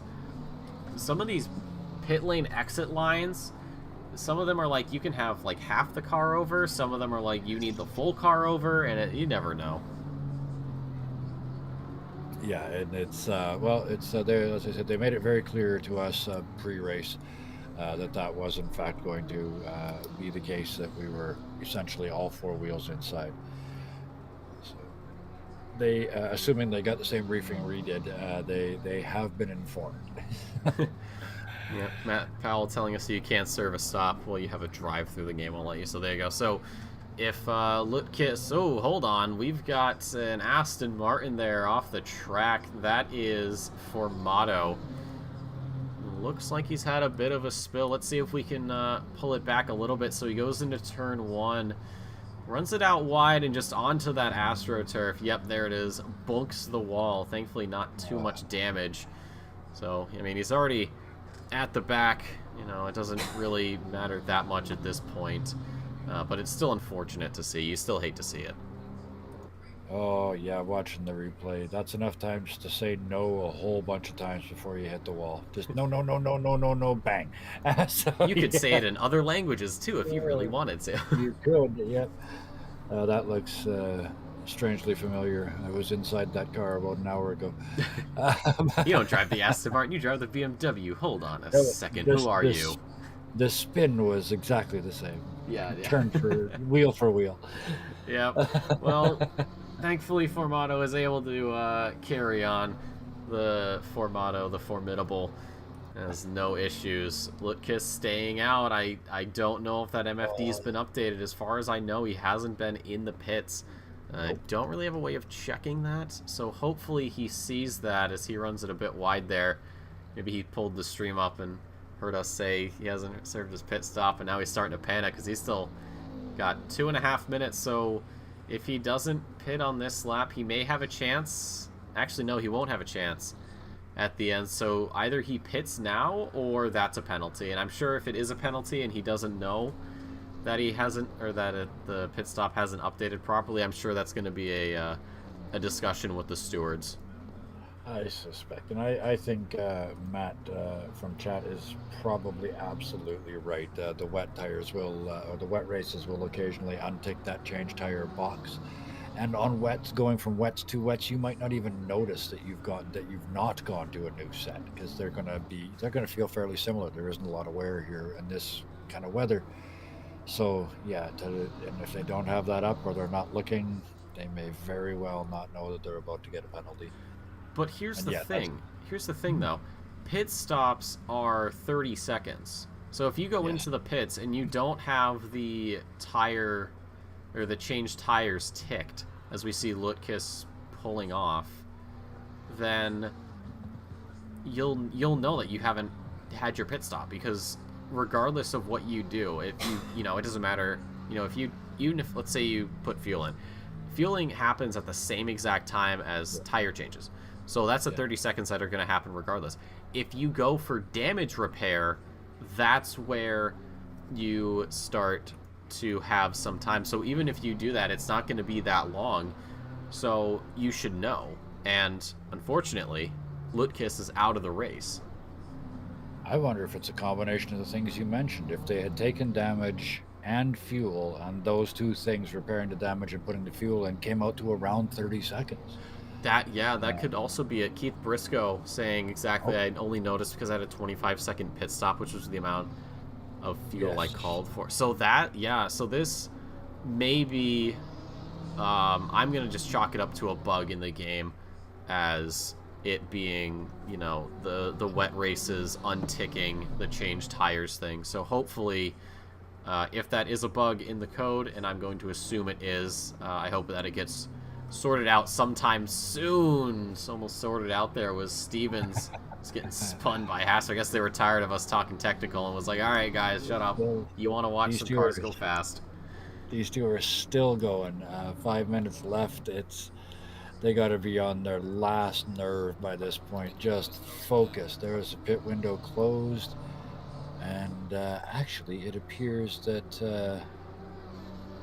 the racer that owed us to stop is no longer in the game. No. So they may have realized too late, perhaps. But there was still enough time for Lutkis to get back to the pits. Where he was stopped was actually, I believe, not this corner. This is the chicane. So I believe it was the left, not this. It wasn't here. I believe it was the next turn up. So not this one, but the very next one, because there's a marshal post right there. So he was right here. He would have had enough time to get back, because there was still a minute 18 at one point. But if they stopped there and returned to garage, they would not have time left to get out and get around and pit, because that return to garage function does not count as your pit stop either.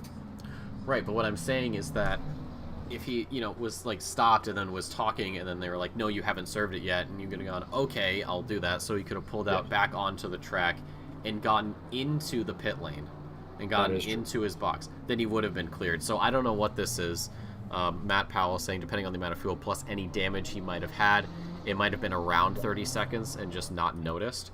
But at this point, it's really too late for anybody to say much of anything, as right now Specht and Hasser are sort of just giving us a show here. Shiana Graham in 9th with Williams behind, but a 10-second penalty for the McLaren. It doesn't really matter if he gets around, it's still going to lose the place. And then you can see goals are just in the background.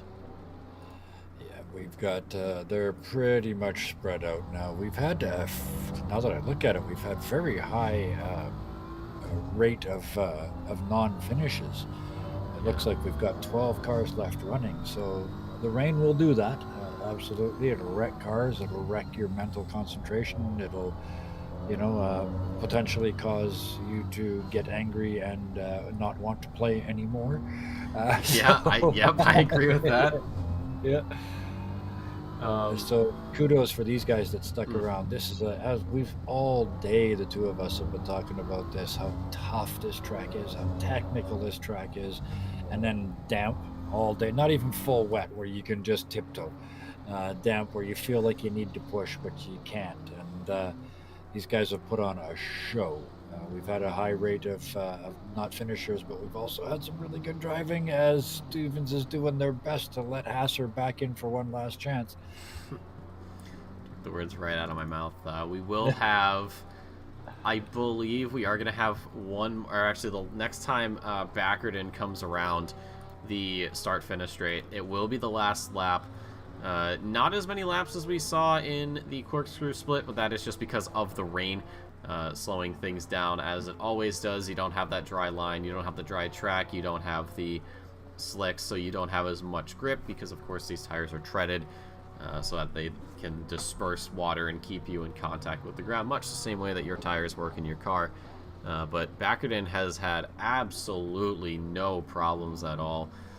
Lost the lead at the start, but managed to gain it back, and once he did that, well, it's just been smooth sailing for the Porsche, keeping that beast under control, and really just showing everybody what can happen when you put enough time into pretty much any car, but especially the Porsche. I know a lot of people, when they start the game, they see like the Porsche, they see the Ferrari, they see the McLaren, and they try those.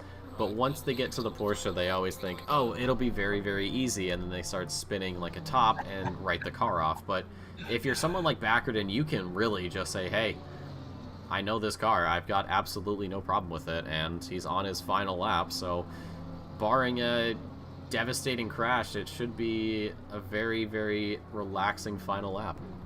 Yeah, 12.6 seconds is certainly beyond the a bad wiggle gap. That is, as you said, that's an in the wall and needs to back up kind of crash. So they, given what we've seen so far, I think they've pretty much got that in hand. Hasser and Stevens are still at it.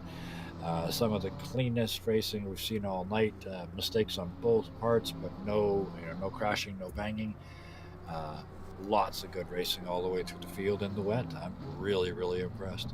I am too, because wet weather racing always sort of, I wouldn't say brings out the worst, but is more capable of bringing out worst results in terms of finishes, but also in just how well these drivers can handle their machines.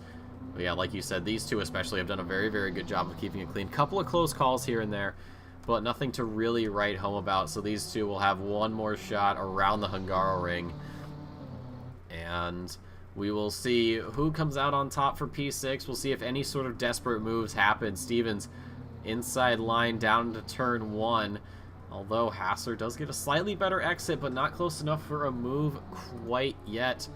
But what we need to do right now is look back up front. Vulcan Backerton from pole, dropping down a couple positions, but recovering very, very nicely. Has done an amazing job here at Hungary.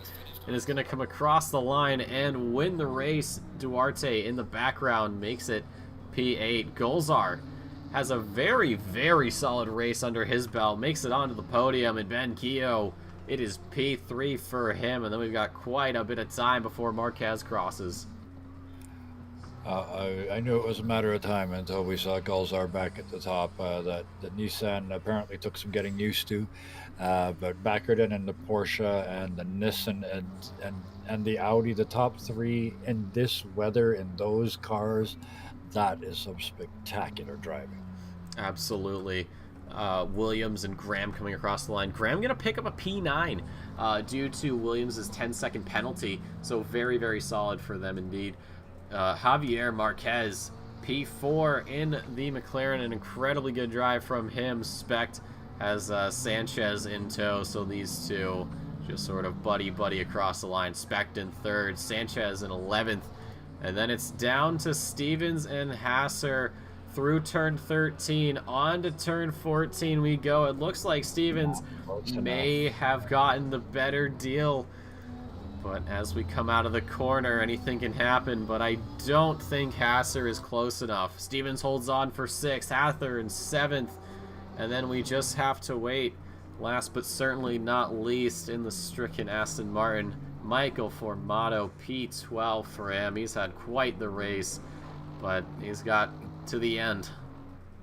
You know, he stuck around and end up with a 12th. That's... You know, it could be worse. The folks that left earlier did not get that 12th. They're, you know, down to 18th. So there's 6 people there that you just beat, and points count. So, yeah, great race. Absolutely. So I love the fact that it's gone to a night screen in the actual game right now, because I feel like I've been up all day. We have standards here at the OOR, so we're going to take a quick look at the standings here at the end. So overall, it's going to be Backerton, Golzar, and Keogh on the podium. In the Pro-Am category, Marquez, Specht, and Hasser. And then in the amateur class, it is Graham and Williams. And of course, the safety car rounding out the Nationals. But what a race we had here tonight. These drivers doing an exceptional job in the wets. So despite the tricky conditions, both in qualifying and in the race, they gave us quite the showing here tonight. Well, if there's any way they're going to top that, the track to do it at, I guess, is Bathurst Mount Panorama, and we're going to get our chance next week. 3 90-minute races for those of us that have access to be able to watch those live. There's 3 races in about 9 hours, so it's going to be very, very hectic around here next week. I'm looking forward to every single second of it in the car and in the booth. I'm looking forward to every second in the booth. 3 times. I did calculate it. It's going to be a little over 6 hours in total from like start of each brought, like from like the very start until I finish up for the night. I'm looking at about 6 hours. Oh yeah. But it'll be fun to see. It's what I signed up for. I can't really complain. You know, it's what I do, and I have fun doing it. But what a race we've had, ladies and gentlemen, though. We'd like to thank you all so much for stopping by. We thank you all for your continued support. It has been great. On behalf of myself, Kevin Parody, and everybody here at the OOR, we'd like to thank you for everything you guys do, and we're going to see you in 1 week at Mount Panorama for the new extended format. Make sure you're there, because it is going to be hectic.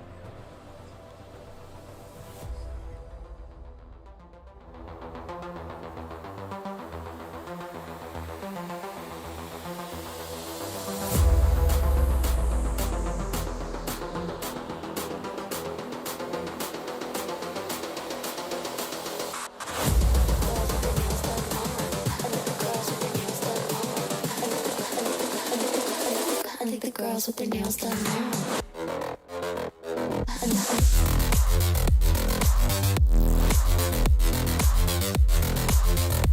Girls with their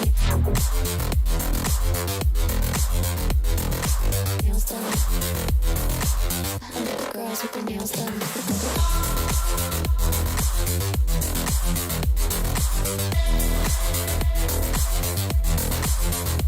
Girls with their